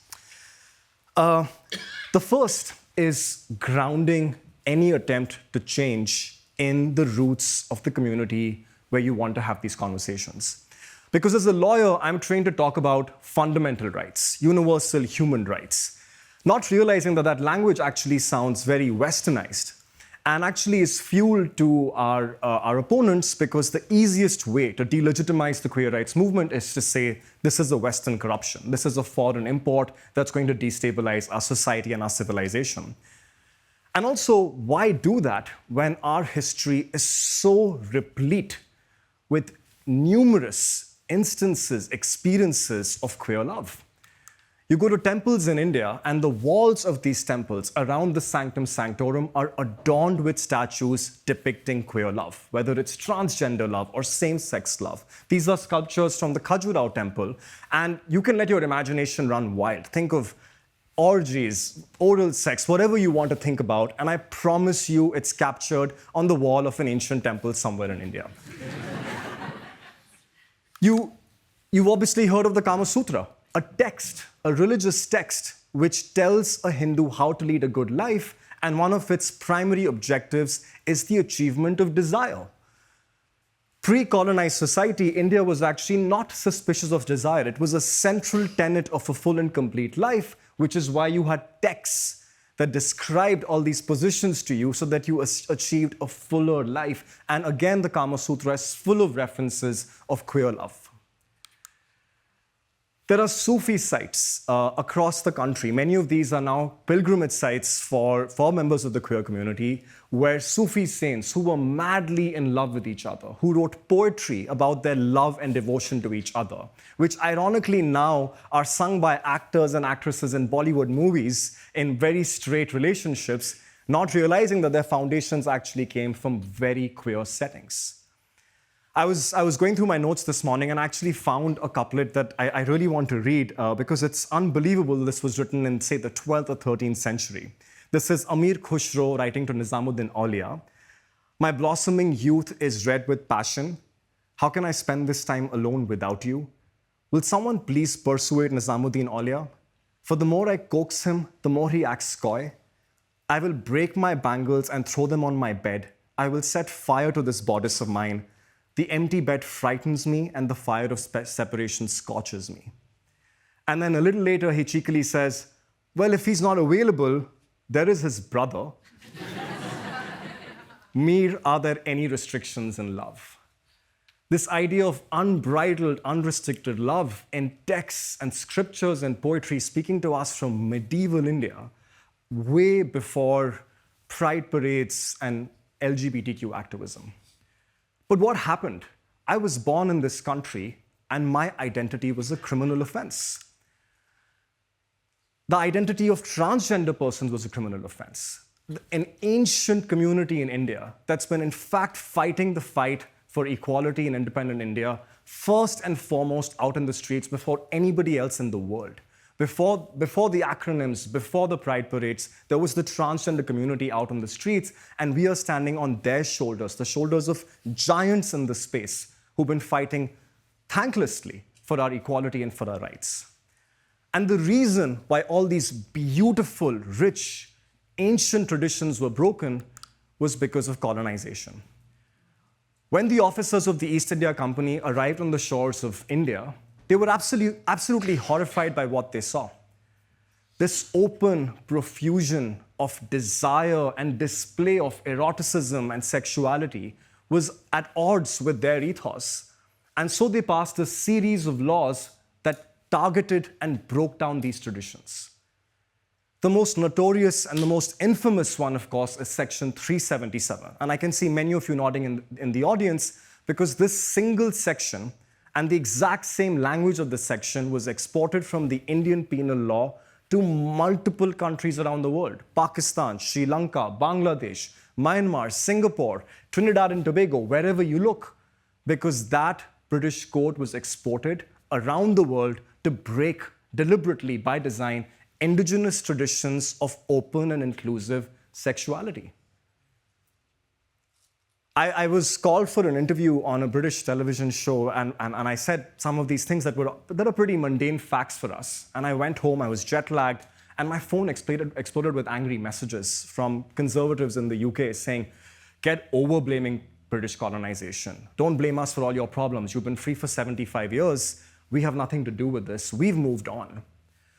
But the truth is, we don't realize the persistence and the potency of some of these laws that today actually become the basis of more potent laws in many other parts of Africa and the Caribbean. And so our advocacy no longer is about universal human rights, but it's about decolonization. It's about us reclaiming a past heritage that was unfortunately broken and destroyed by centuries of colonization, which makes it our own, which makes it less patronizing. This is not about some morality that everyone must aspire to, but this is about that past open culture and society that we had, that we are trying to find and reclaim. The second thing I think that we realized is language and representation really matter. Because the minute we filed our petitions in the Supreme Court, the government filed replies saying, "Oh, these are members of elite India, urban and elite English-speaking India, and this is a disease in those sections of India and not in other parts of the country." And while that's a preposterous argument, especially in a court of law, I think the government was actually showing us the mirror. Because the group of petitioners in court were, in fact, mostly members of urban elite society. Unfortunately, there isn't as much representation, whether it's in terms of class, caste, gender, income, all those intersectionalities in the movement, which actually compromises the movement itself. And again, when we started studying this, we realized that, like with pre-colonial times, even pre-urban activism, there was actually rural activism happening in India before anyone in the world knew about it. Historians have documented that some of the earliest instances of queer couples were actually lesbian couples in villages in India who didn't understand what lesbian meant, who had no pride parades or pop culture to rely on. All that they felt was a deep, uncontrollable longing and desire for their partner, and just on that, fought their society to try to get married. A priest who got one of the couples married was asked, "How isn't this against Hinduism? How did you permit this?" And his simple response was, in Hinduism, you believe in rebirth, you believe in souls. Look at these two. They're fighting everything to just be with each other. This has to be a love from a previous life. Who am I to come in the way of it? And so the earliest instances of open queer expression in the world, even in contemporary society, actually came from rural India. So who are we urban elites representing this movement? And that's why making it more representative, more diverse, actually makes the movement more resilient. The other thing that was very surprising to us was language. A Hindi news network called us, both my partner and I speak Hindi, and said, "You keep speaking to these English news channels, and that's an echo chamber. Why don't you come onto a Hindi news network?" And we thought it was a good point. And we went onto one of those networks, which is the most popular network on YouTube in India. And I have to say, both Koti and I talk about this, it's the most fulfilling thing we've done, because the day after that interview, our emails exploded with messages across rural India. People who heard us in their language and wrote to us, recorded videos coming out to us saying there's no one else we can come out to. We ran into people who said they showed that interview to their parents before coming out to them, which was unbelievable for us. The fact that just speaking in Hindi could be so much more powerful and make it so much more relatable, also made us realize we were making a mistake by doing this in the English-speaking circles, as actually the government was accusing us of, and therefore language also really matters. The other thing was humanizing the cause. And I have to say, this is very difficult for us. For a lot of queer couples, you grow up in the closet. We're shy about even public display of affection. What about public display of advocacy? It just doesn't come naturally to us. And now we're supposed to go and tell our stories about how did you come out and talk about your tribulations and how did you fall in love. But fortunately, it makes a huge impact. As a lawyer, I had to detox myself from all those legal, technical arguments about this provision of the Constitution, the equality clause, due process, which meant nothing to the larger population that was watching this. And frankly, without the support of larger society, legal movements are meaningless. Law and society form a double helix, a hybrid. And that's why that kind of advocacy is really important. So we took Kotia's parents to an interview, and Kotia's mother made a heartfelt appeal to parents of other queer couples. And again, we received so much love and support for the fact that they were seeing us, our families, our parents, our siblings, that just made the whole experience much more relatable. I don't have enough time, but I wish I could show you all those queer people who are putting themselves out there at great risk, but primarily because humanizing that cause just makes it so much more powerful and effective. And the last thing that I think we learned was perseverance. Because we finally lost the case. By a 3-2 split, a narrow margin, the Supreme Court rejected our petition for marriage equality. And the next day there was rage and anger, and we felt like we were treated as second-class citizens, all completely understandable emotions. But sometimes you have to step back and look at the longer arc of history and realize how far we've come so quickly. And actually feel a sense of gratitude. So much so that, as Imran mentioned, I now have a nonprofit which builds AI solutions for those very courtrooms where we didn't get our rights, for those very judges who ruled against us. And a lot of our work involves talking to judges on a day-to-day basis who I realize are actually still looking at this as advocacy work, because advocacy doesn't always have to be active. Seeing queer people in non-queer roles and non-queer spaces in just regular day-to-day work is also empowering. And one of the judges came and told me, I actually haven't met a queer person before. This was in rural South India. You seem just fine. Maybe they should let you get married after all. And so I think from all these experiences, my approach, especially as a lawyer to advocacy, has changed, because it has to be inclusive, it has to be diverse, and it has to be representative. And it also has to be personal and human. When the judgment came out, we were obviously devastated and heartbroken. I had the secret plan that I would, after the judgment, step out of court and take Kotia to a corner and propose to him and say, those magical words. Which I couldn't. And I told the story to my mom, and she was heartbroken. Everybody was crying, and she was like, you should have just done it. Why didn't you do it? I was like, maybe. So the next day, as the good Indian son that I am, I took Kotia, and we both went outside the very Supreme Court that ruled against us and got engaged to say that you may not recognize us, but we have always existed. We will continue to exist. And as Giles just said, since love is the answer, the best way of living your full, complete, unabashed life is to just keep loving each other. And that's why, because of just this journey, that longer arc of history, and the fact that I can do this today, I wish I could go back in time and tell that teenage self of mine who was so lost, so confused, so lonely, that you know what, one day you're going to grow up and not only have a love story, but have an epic love story. That kid would have been full of hope.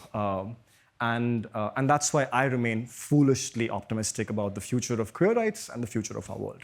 Thank you so much.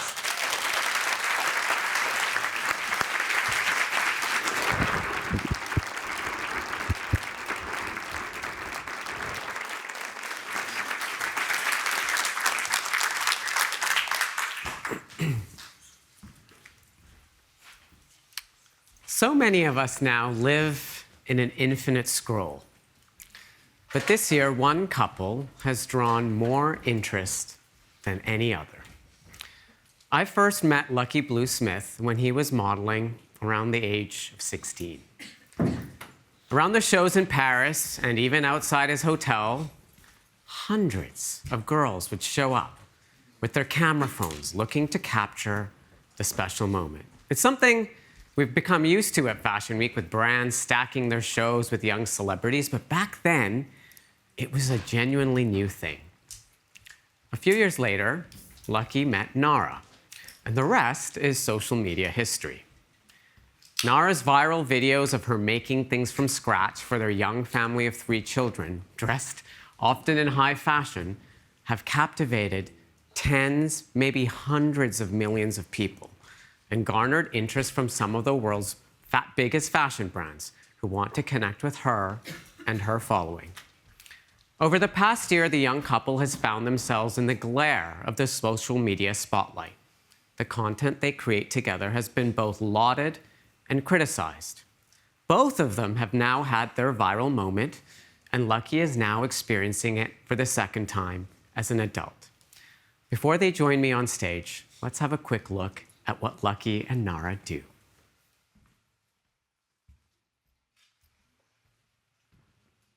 It's the wrong VT.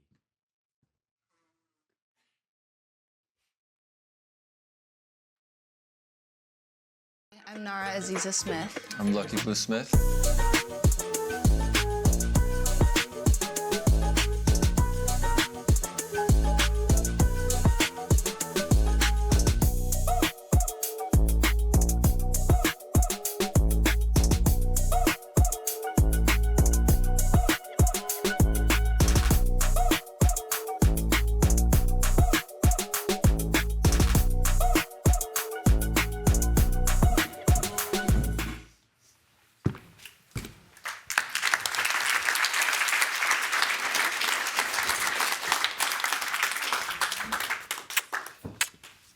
Hi, Lucky.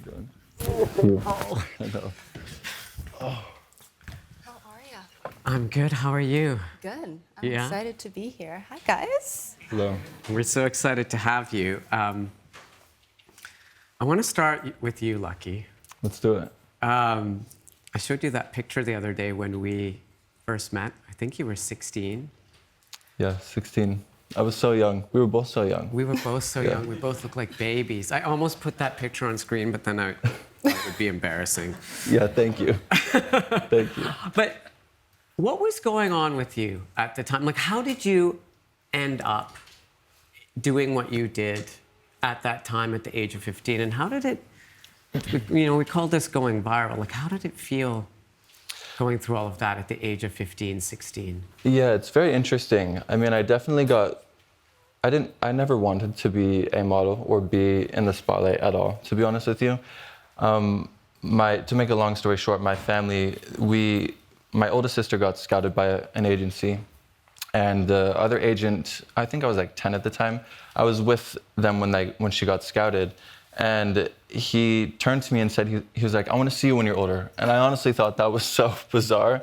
And at the age of 10, I was just like, what is this guy talking about? Why does he want to see me when I'm older? And I just moved on with my life. And then when I was 12, my sister, we went to the agency in LA and all got signed. And I was kind of thrown into it. And I didn't really understand what was going on, to be honest with you. And then when I got older and turned 16, I was able to do the shows in Europe and kind of have that whole tour. And that's when everything really started to pick up on social media, and especially in the fashion world. And it's interesting, when I was going through all of that and all of that was happening, I really didn't recognize the moment or understand what was going on. And it's very interesting to look back now, as I'm 26, looking, over 10 years ago of what was kind of going on. And it was a very interesting time. You don't really, in that moment, especially that young, you don't really realize what, is in front of you. It's hard. I mean, you're 16, you're not really worried about fashion and all. Some people are, but I personally wasn't. I was just a kid, so it was interesting. Nara, your viral moment has happened more recently. Yeah. But before that, you grew up in Germany. Yeah. Tell us how you kind of took a first step into this space. I think I kind of slipped into it. I don't even know. There was never a conscious effort of being what I am now. I grew up with social media. I'm only 23, so when I was 14, I think Instagram came out, or at least it was a really new thing. So I got on there, posted a little picture of my ice cream scoops with a really bad filter on it and called it a day. And that kind of evolved into me posting more fashion content, and kind of as the landscape evolved, I kind of evolved with it. And then TikTok came out, and I did not want to be dancing on the internet, and I refused to download it. But then after a while, it kind of changed, and I kind of dabbled in it, and then I just shared parts of my life, and cooking is a massive part of my life because I grew up in Germany, moved to America 5 years ago, and food obviously is so different in America than it was for me growing up. And that kind of evolved into more from scratch cooking after I got diagnosed with an autoimmune disease and struggled with severe eczema.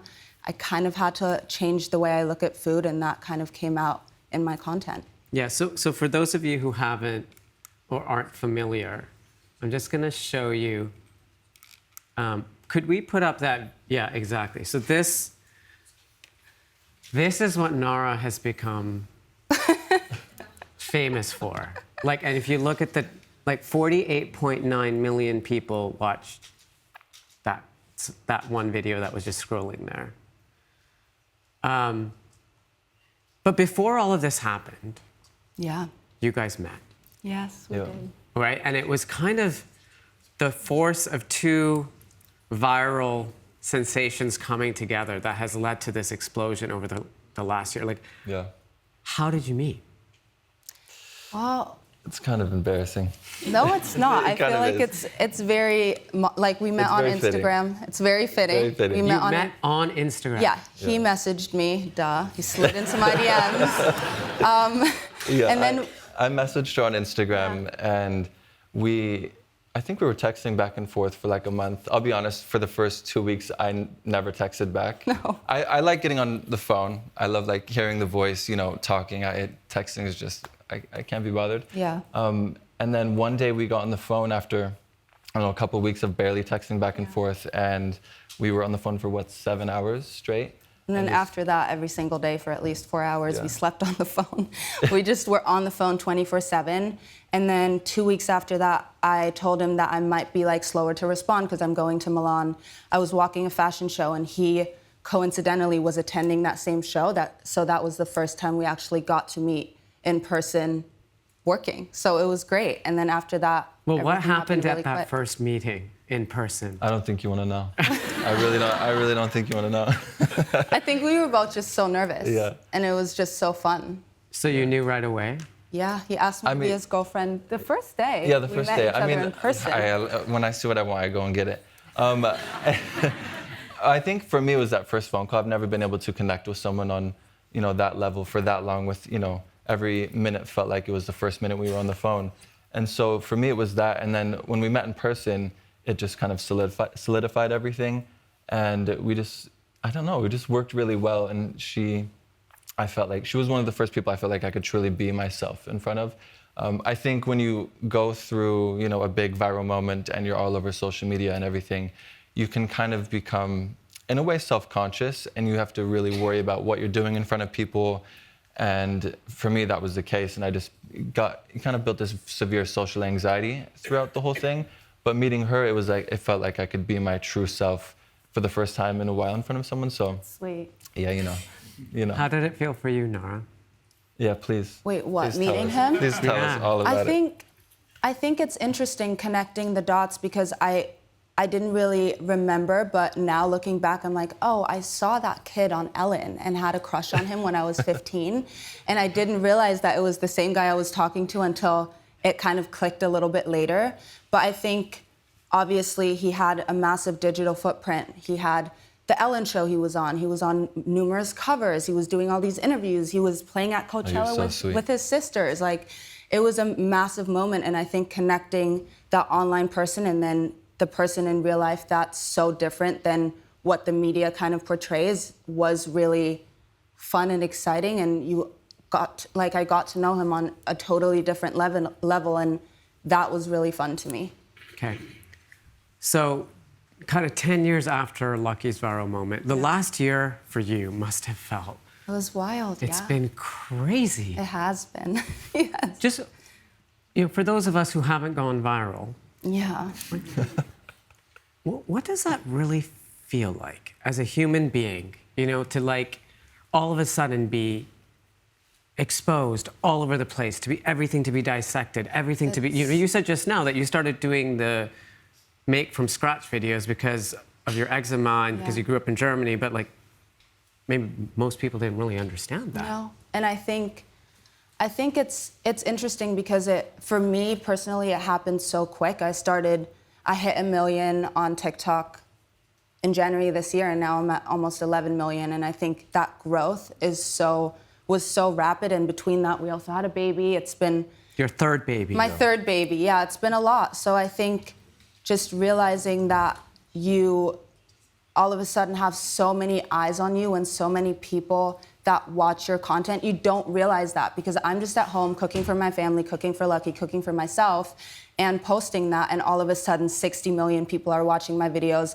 I have 20,000 comments, people retweeting it going viral on all these platforms, and that comes with so many different opinions and thoughts. And I think that just realizing that was really hard, and then also I think I'm just a girl. I'm just cooking at home, not doing anything massive. But then I go out to the mall and we get stopped every 5 seconds to where now that is harder. Or going to the grocery store, you get filmed getting food at the airport with your children, and that becomes a viral video of 20 million people watching you get Chick-fil-A for your daughter because you have a layover, and that gets criticized. So I think just realizing just how many people are watching, that was the hardest part. But with that comes so much opportunity, and you get to inspire people. And I have people messaging me and saying that their daughter loves to cook now, or their daughter watches my videos to go to sleep because that's the only thing that calms them down. And there's so many great things that come with that. I get to work with brands that I never thought I would work with. I get to be in spaces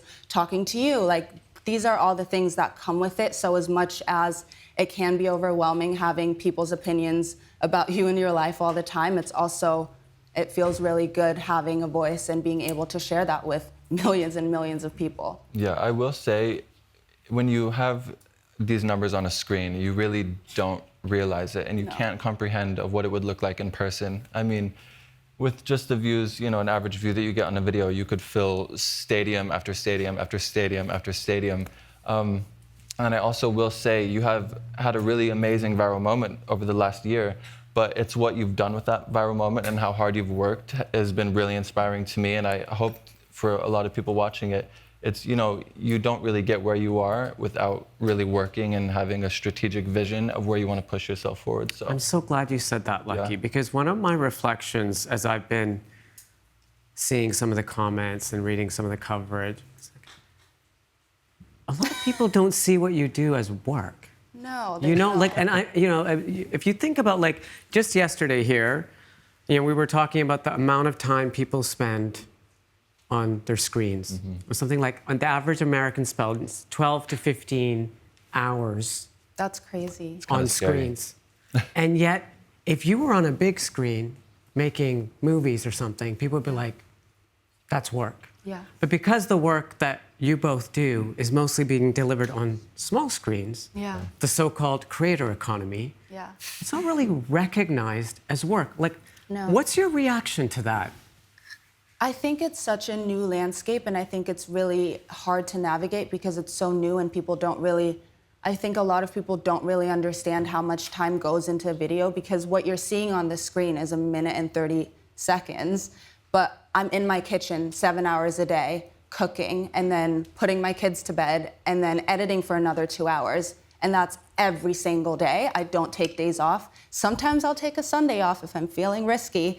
But I think that people really don't realize how much time goes into what they're seeing on the screen, which I can't blame them for because it does seem very seamless, but it is work. I'm standing all day long, and then on top of that, we're parents, so we have to juggle having the kids and splitting our time and both of us figuring out our work. So it's a give and take, and I think that that's what people don't really see. Yeah. Yeah, and with the physical work of being in the kitchen and standing and doing all these videos, you also have the mental work of the strategic planning, all of the things that you want to do, and it's a lot. It's a lot. It takes a toll on your mental health and your physical health at times too. But can't complain, Yeah, no. My partner Nick Hill and I, we were watching the Martha Stewart documentary on Obsessed. Netflix recently. So Did good. anyone see that? Yeah, it's good. Oh, it's really good. My God.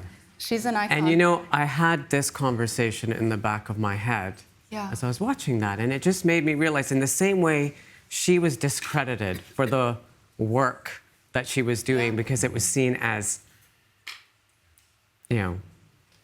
housewife work. Yes. Look what she built. Look at the journey that she went on. Yes. Look at the challenges she faced, and look at the path she paved for people who never saw a woman in that kind of role. Yeah.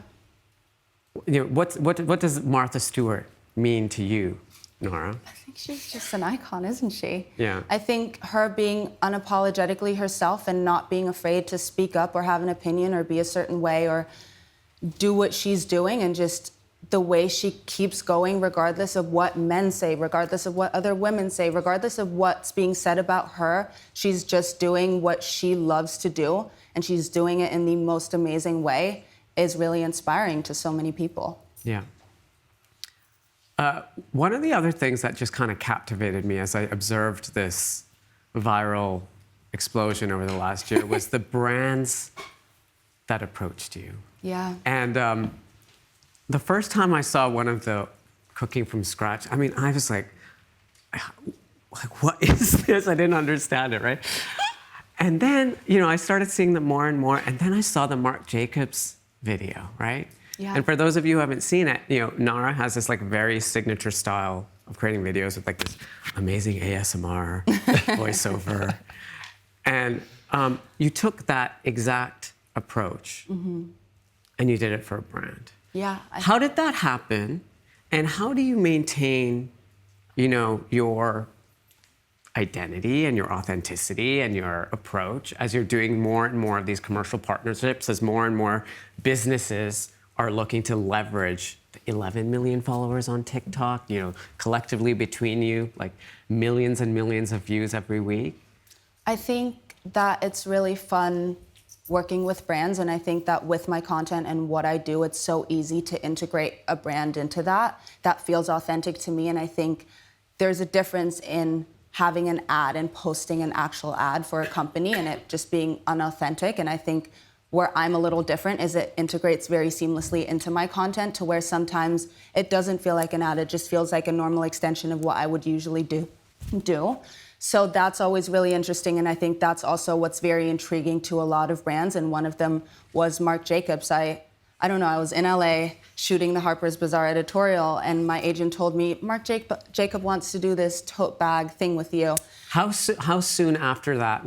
At what point in this year was that again? Remind me. I think it was in the summer. Okay. And it was a very quick turnaround. I heard about it a few days earlier, and then we were on set the next day, and I didn't know they wanted to do that video because it was not my idea. But I turned up on set, did the campaign for them, and then they were like, oh, also, we want to do this video with you. What do you think? And they just told me what I needed to do, and I did it. And then they posted it, and it went very viral. And it was great. Yeah. Earlier we were discussing just being in the kind of center of the storm, in the spotlight of everything that's going on. And lucky, over the last few days, you found yourself in... another one of these viral moments, getting a lot of negative feedback. And I'm just curious, you're now 26 years old? Yeah.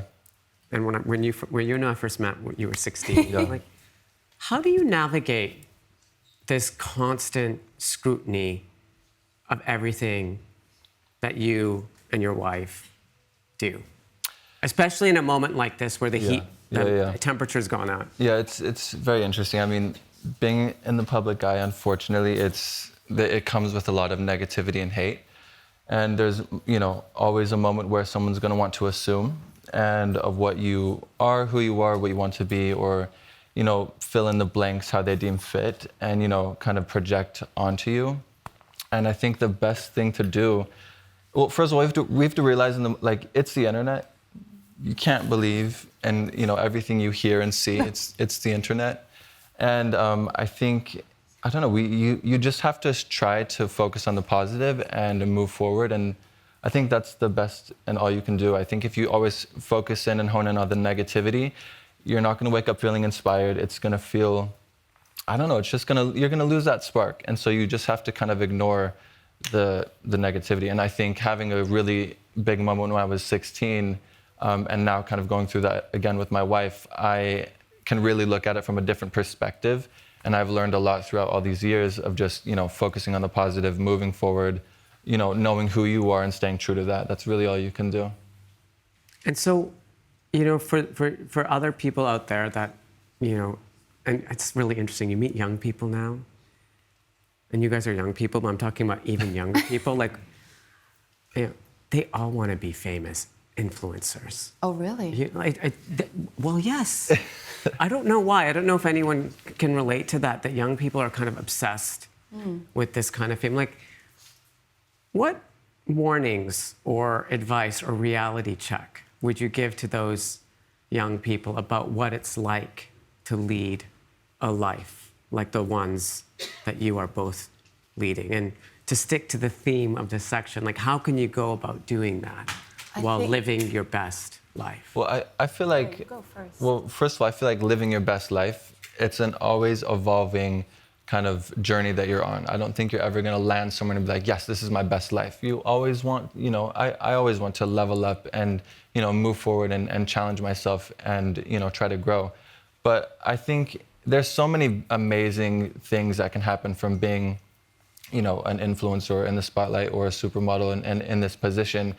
But I think just there are things that you probably wouldn't realize, that come with it. Like for you, when you started to go really viral, what are some things that happened that you were like, oh wait, I didn't really realize it was like this? I think a lot of it is just all the eyes watching you, and you don't realize that when you're at home cooking on your kitchen island, but then all of a sudden you are at the airport and you feel like you're in a fishbowl because everyone's whipping out their phones and filming you do all these random things, and it's really intense sometimes to think about. You have to be very conscious of what you're doing, and then even if you do something that's totally normal to you, it might be totally absurd to other people. Like, I think it's also dealing with all the opinions and the thoughts and all the things that are untrue and just kind of having them, brushing them off in a way. But also, I think as long as you're authentic to yourself and you're living your best life and not being fake, that's kind of how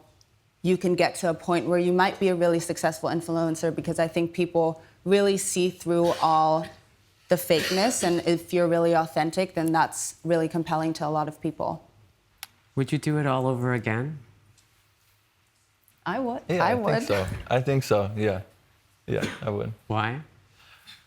I mean, you can live a really great life. We have the ability, and we're fortunate to travel to different places, like coming here and being able to speak in front of amazing, inspiring people, and reaching people on the internet to hopefully inspire, to push them. So I love being in a position where I can inspire and, hopefully motivate people to really go after their ambitions and what they really want to do. I love having a voice, but, it can come with its negative, parts. But I think I would do it over again. It's fun. Why not? I would do it all over again. I think my biggest takeaway is just the inspiration that I can bring to people's lives in whatever way that may be, and that even if that's just one person, that's worth it to me. Changing someone else's life or bringing them a different perspective or just inspiring them in whatever way that may be, or helping them even through my content, that's all that matters to me, and that's really all worth it to me. Well, I am so super grateful. Lucky and Nara flew here with their 7-month-old, all the way from Dallas. And we're so grateful that you came. Well, thanks for Luckily, having it's us. been such a pleasure. I know. Seeing you after all these years and catching up again. And I'm really excited to see where you can take it. I mean, I don't think Martha Stewart type impact is out of the question. So congratulations. Thank you.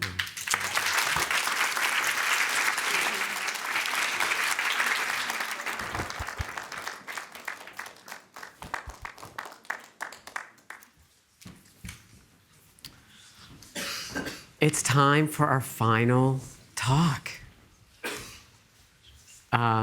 It's time to meet your higher self. So what we're going to do right now is, here in the room, we're going to be passing down some envelopes for all of you with a piece of paper inside. And just keep that handy, because our next speaker is going to ask you to do a little exercise. All right, so while that's going on, I'm going to introduce Maury Fontanez, our final speaker at BoF Voices 2024. Maury is a life coach and the founder of 822 Group, a consultancy that helps organizations, executives, and public personalities connect with their inner wisdom and purpose. And I'm proud to say I first met Maury when she was 14 years old and have seen her grow into an inspiring force for change in the world. I've had the benefit of working with Maury on my own purpose and personal mission. And ahead of the release of her first book, The All-Knowing You, in March, she is here to talk about what it means to connect with your most empowered self. So to close BoF Voices 2024, please join me in welcoming Maury Fontanez.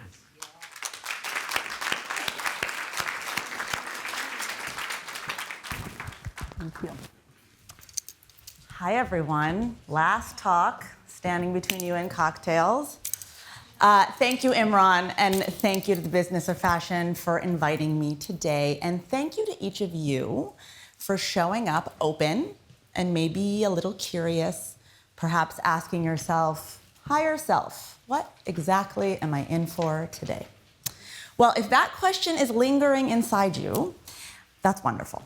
Because that question alone is a sign that somewhere deep within, an ethereal self is beginning to stir. Your higher self, in hearing its name, is knocking at the walls within. It's saying, pay attention. She's talking about me. So here you are, and here I am, a very unlikely guide, not a monk, not a guru, a daughter of Iranian immigrants whose parents fled a revolution to ensure my survival. And carrying their sacrifices within me, I thrust myself into corporate America. And I did that to prove to them that their courage was worth it. I became a PR strategist who, after nearly 20 years in the trenches of crisis management, found myself at the very top of my game. I was dedicated to consulting Fortune 500 CEOs, their organizations, and public figures on how to navigate their way out of a crisis. So basically, I was the one that ran into the fire that other people created as they were running out. And I did that until I eventually exhausted myself. And from that exhaustion, what felt at the time like a really unruly voice within started asking, what are you doing? Are you part of the problem, or are you part of the solution? You see, after nearly 2 decades of crafting strategies to help people at best take accountability and at worst perform a form of public attrition, I began to wonder, why do we find ourselves in these crises to begin with? And more importantly, why, when we are handed the opportunity to lead, can we sometimes fail ourselves and each other? Here's what I discovered in answer to that question. We humans don't fundamentally trust ourselves. And from this place of mistrust, we hide our truth, we reject our vulnerability, and we act from a contracted place of fear, seeking validation as a form of protection. Now, we don't do this because we are inherently flawed. No, we do this because we are taught not to trust ourselves. From the moment we sense the thoughts and feelings of those who often hold our safety in their hands, we learn that to earn love, we have to fit a mold. And by the way, our caregivers, they did the same before us. For thousands of years, we've been operating in a culture of conformity. We've been taught to be civilized, to follow rules designed by others, and most importantly, to doubt our own inner knowing.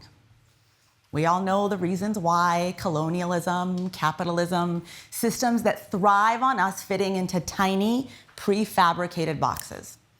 These systems condition us to go with the herd, to contort and shapeshift, to assimilate, to agree, to smile and nod, to make life easier for other people. And so, generation after generation, we perform this obedience first as survival and then as normalcy. And it becomes a trance. It's something that disconnects us from an entire other self within, a magnificent, conscious, intuitive, true self that is pulsing deep inside each of us, demanding to be set free.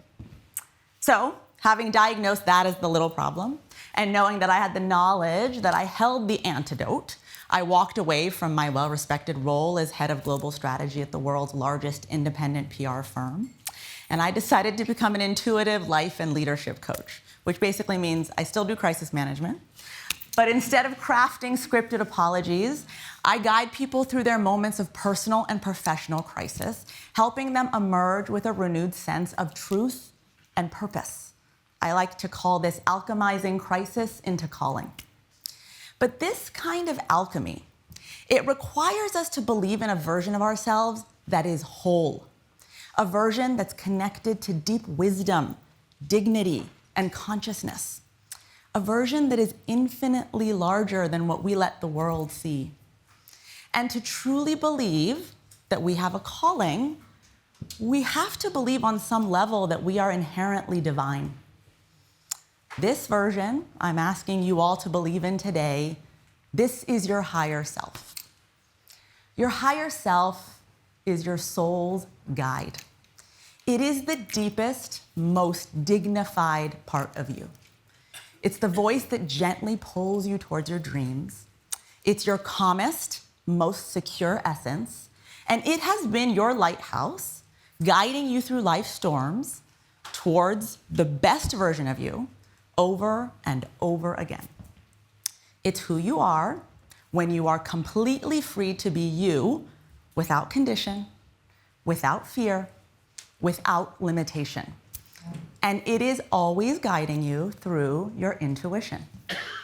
And you hear that intuition most clearly when you're unburdened by the fear, doubt, and the limitations that are imposed on you by the world. You know, all those generational conditioning that we just talked about. This takes some work. Embodying your higher self means really making decisions from that intuitive clarity. And that is a daily practice of turning down the white noise of all that fear and limitation, all of that contraction. And it's about tuning into your intuitive wisdom so that you can make decisions that are aligned to that profound inner knowing. But how do we do this? How do we live as our higher selves in a world that celebrates fear as vigilance? A world that convinces us that others know better than we do, that status is power, that to belong, we must contort ourselves to fit in. Well, first, you remember who you are. Take a moment, stop right now in this moment, and just recognize the feeling that's stirring within you as I speak the name higher self, as I remind you of this self. Feel it. Where does it resonate in your body? Register this feeling. This is the reminder of who you truly are. Now I want you to ask yourself, what becomes possible from this place? When I trust my inner wisdom without judgment, what might I do differently? When I dignify myself by speaking my truth instead of seeking validation, how might my life transform? And if I lead from a place of abundant possibility, knowing that my higher self trusts in enough for all, What kind of empathy might I bring into the world? How might I treat myself differently? How might I relate to others? You know, in my higher self workshops that I teach with teams, I teach a simple reminder, which is to embody your higher self every time you feel the urge to shrink. This embodiment of dignity, of taking up space, this is the shape of your higher self. So let's do it together now. Take your awareness to the base of your spine and imagine tracing that up through your back, all the way to the top of your neck, to your head. And now imagine an invisible string just pulling your head up. Feel your body rise, shoulders relaxing, chest opening. This is the embodiment of dignity. Bold, big, unapologetic. What becomes possible in this form? Do you feel a stronger sense of self-worth? Do you feel a reminder of your needs, your desires, your boundaries? Not only is it possible, but as you embody this dignity, it also empowers it in others. In this shape, is there more room for compassion within you? Is there room for empathy? Is it possible to take care of your needs and of others? From this embodiment of your higher self, you are more likely to hear its wisdom resonate with newfound clarity. And as you release the grip of doubt and shed the constraints of those limiting beliefs, you quiet that white noise and you amplify the voice of your intuition. And you'll begin to distinguish the difference between the tight, constricting feeling of fear-driven thoughts, who can relate, that chest compression, that tightness, and the expansive, grounded calm that emerges when your intuition is speaking. I often tell people to envision their intuition as a crystal clear pond at the very base of their being. So just indulge me. Take a moment with me now and close your eyes. And just take a really deep breath in. Now imagine that you see a beautiful pool of crystal clear water. And in this serene pool that is starting to come together at the very base of your stomach, allow your consciousness to register that this pool holds every question, holds every answer. Feel its clarity. Feel its wisdom. Feel that calm knowing. This is what listening to your intuition feels like. The information is clear and calm, and it comes through without any emotion. It's just there. So the next time you face a decision, especially a challenging one, I want you to remember to seek out this feeling rather than the anxious projections of the thoughts that make you feel small or afraid. This matters more than ever. Embodying your higher self and honoring your intuition deeply matters. It matters for your journey because it allows you to break free from the confines of playing small and step boldly into your truth. It matters for the people you love because you grant them permission to rise to their own truth. And it matters for the world beyond your inner circle. We are living through a time that often feels insurmountably divided. In a moment when the voice of doubt and division grows louder, we cannot afford to yield to it. We cannot buy into the darkness we've been taught to see in others. The only way we can dispel this false illusion is by remembering our own light and by radiating it with courage and compassion and unwavering purpose. Now, I'm really happy to share that I've brought a little gift to help you to do that. I've written a book that serves as a roadmap for rediscovering your dignified higher self and tapping into your intuition. It's called Higher Self, Reclaiming the Power of Your Intuition. And while it doesn't come out till March, the beautiful people at HarperCollins printed you all advanced reader copies, and those are in your rooms. And what I'm hoping is that this will serve as a reminder to you and that you'll share it with your loved ones so that they can learn how to embody this dignity too. Now, before we part ways, I want to invite you to fully embody your higher self and create a lasting memory of this moment that captures the essence of who you truly are.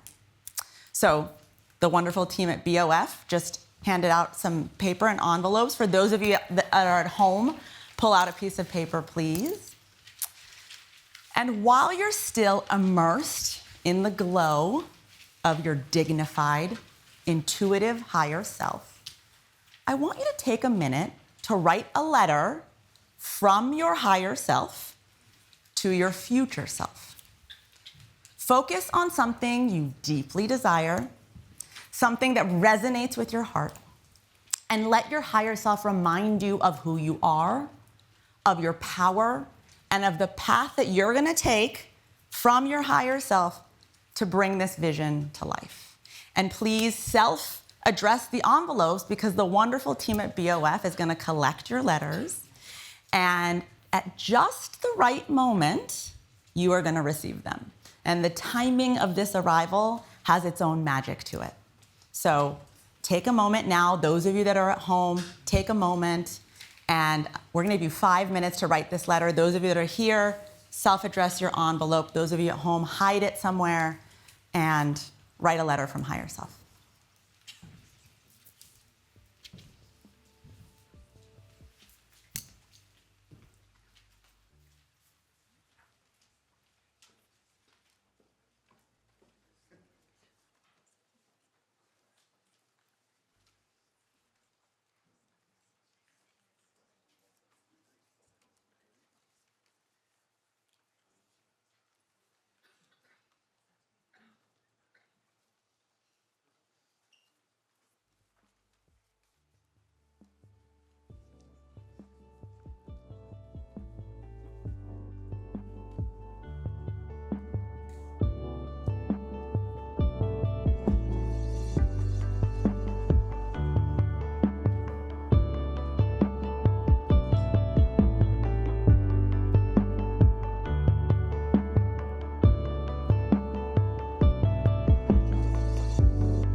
listen, when you get the letter, it's going to make sense. So I hope that you did take advantage of the opportunity to write this beautiful letter to yourself.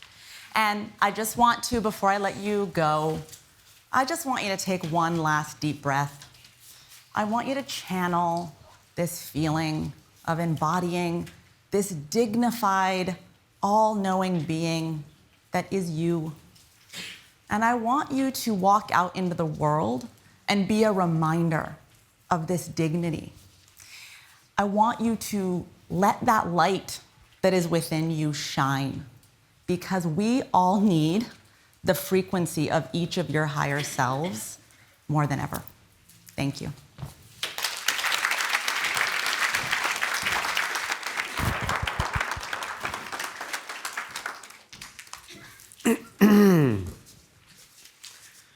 So Maury's message is a perfect note to end on, rather. But before we say goodbye, I always like to take a look back over the past 3 days to remind you of the journey that we've been on together.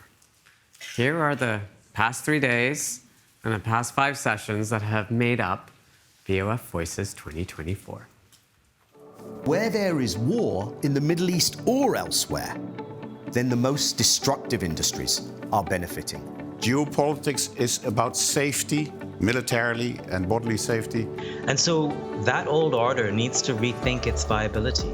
Si la selva enferma, nosotros vamos a enfermar y vamos a desconectar realmente y nos vamos a ser un humano que estamos perdidos. Wouldn't it be great if we just consumed less? Well, we don't. We're humans. It's incredibly difficult to convince them of repair when their focus and their goal is all about buy more, buy now, and buy new. And, we all know that the problem is really information overload. But what if we did things radically differently? We need to instead look at Africa as a source of supply. There are about 430 million people in India's middle class. While we are trying to make India adapt the West, I think there is a message for the West to adopt from India. It's a people business. It's about emotions. I mean, no one needs what we sell. They want it. Athletes have understood that fashion is an accelerator, even a superpower, to build their own brand beyond the sport. So for a small retailer like us, where we really win is on differentiation. And we liberate everything that I think all of us in this room love about fashion, the self-expression. And the brands themselves, they're able to develop their own ways of storytelling, their own content. When you're independent, you have to make noise. I need to be visible, I need to make fun things. And so this AI technology, when it comes to creating content, is a step function change in capability. I do not know why, writing sentences is not valued more than writing code, because it lasts longer, that's for sure. This is definitely something that AI could never replicate. Painting was my way of kind of escaping and trying to make sense of my world. I think you have to be positive. And if we enhance or we change our frequency in a therapeutic sense here, we are slowing down our rate of aging. I wanted to encounter the layers of separation between me and others. I'm happy with me because I'm free. And I think when you speak about living your best life, so much of me being able to live my best life was based on, really understanding those vulnerabilities and actually finding the beauty and the power in them. And I can sit here and I can ask all of you to have a think, what can we do together? Because I really do believe that love is the answer.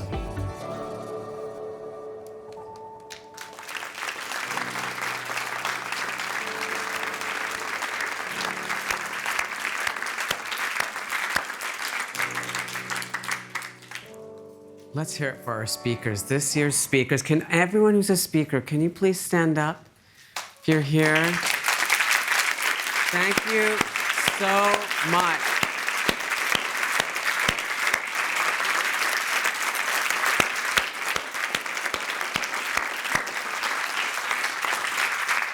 Thank you for sharing your amazing journeys, your insights, your data, your analysis, for inspiring us, for helping us to understand how we can tackle these big challenges that we're all grappling with, and for helping us to find that sense of meaning and purpose that we all need in our lives. Before we close, Voices 2024, which was the huge result of the huge amount of work from so many people, I would like to just say a further quick few thank yous. I want to thank our partners. You know, sometimes partners can seem like logos on a wall. Here's the logos. But our partners at Voices, you know, we work really hard with them to kind of make them part of the event so they feel like they're part of the event. We can't do this event without our partners. I really want to thank Google, Amazon Fashion, McKinsey & Company, Cerity Logo, Getty Images, Soho House, Black Lane, Penfolds, and Monos, all of whom helped to make the past few days possible. Please join me in thanking our partners.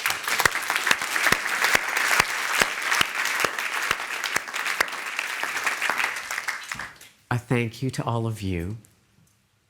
I know it's so busy right now. Some of you told me that this timing is better for you because we did Voices earlier. Some of you said, no, this timing is worse for me, but you know, you made it here. I feel like it's like a pretty self-selected group of people that flies from 25 plus countries to come to a farm for 3 days. And because it's so hard to get here and because it's such a sacrifice, that process of self-selection means that everyone here has come here with a certain intention and purpose. And that contributes to this amazing energy. I saw those dinners last night. You were all talking for so long. I mean, it makes me so happy to see that. And I'm really grateful to each and every one of you for supporting our event with your presence and with your energy and for sharing with us over the past few days. For all of you tuning in from around the world, we feel your presence too. Thank you for your comments and questions and posts, all of which have made this conversation that we're having here in this barn in Oxfordshire. You're taking it out to the rest of the world. So thank you for joining us. And of course, it goes without saying that I must thank the amazing BoF team. You have encountered them in many, many interactions over the past few days. They've been working very, very hard over the past year. We start planning Voices basically when Voices ends. So this is like a year-long exercise for us. I especially want to thank our events team. Stephanie, Neve, Isabel. Come on stage, you three.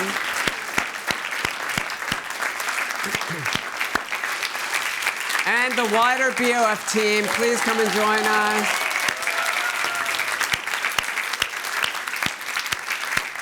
I think there's... Thank you.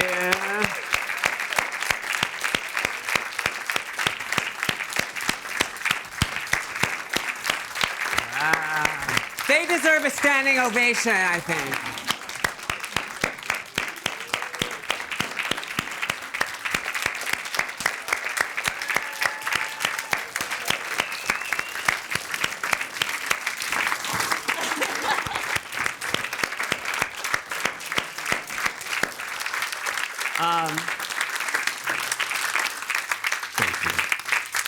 You know, we really love putting on this event because it, as I said at the very beginning, is genuinely a manifestation of why everyone on this stage works so hard every day as an independent media company trying to make this fashion industry change for the better, to connect it with people from everywhere, and to inform you all with the hard work and analysis that all of our team does. So all of that has come to life over the past few days, and that's because of all of you. So thank you very much.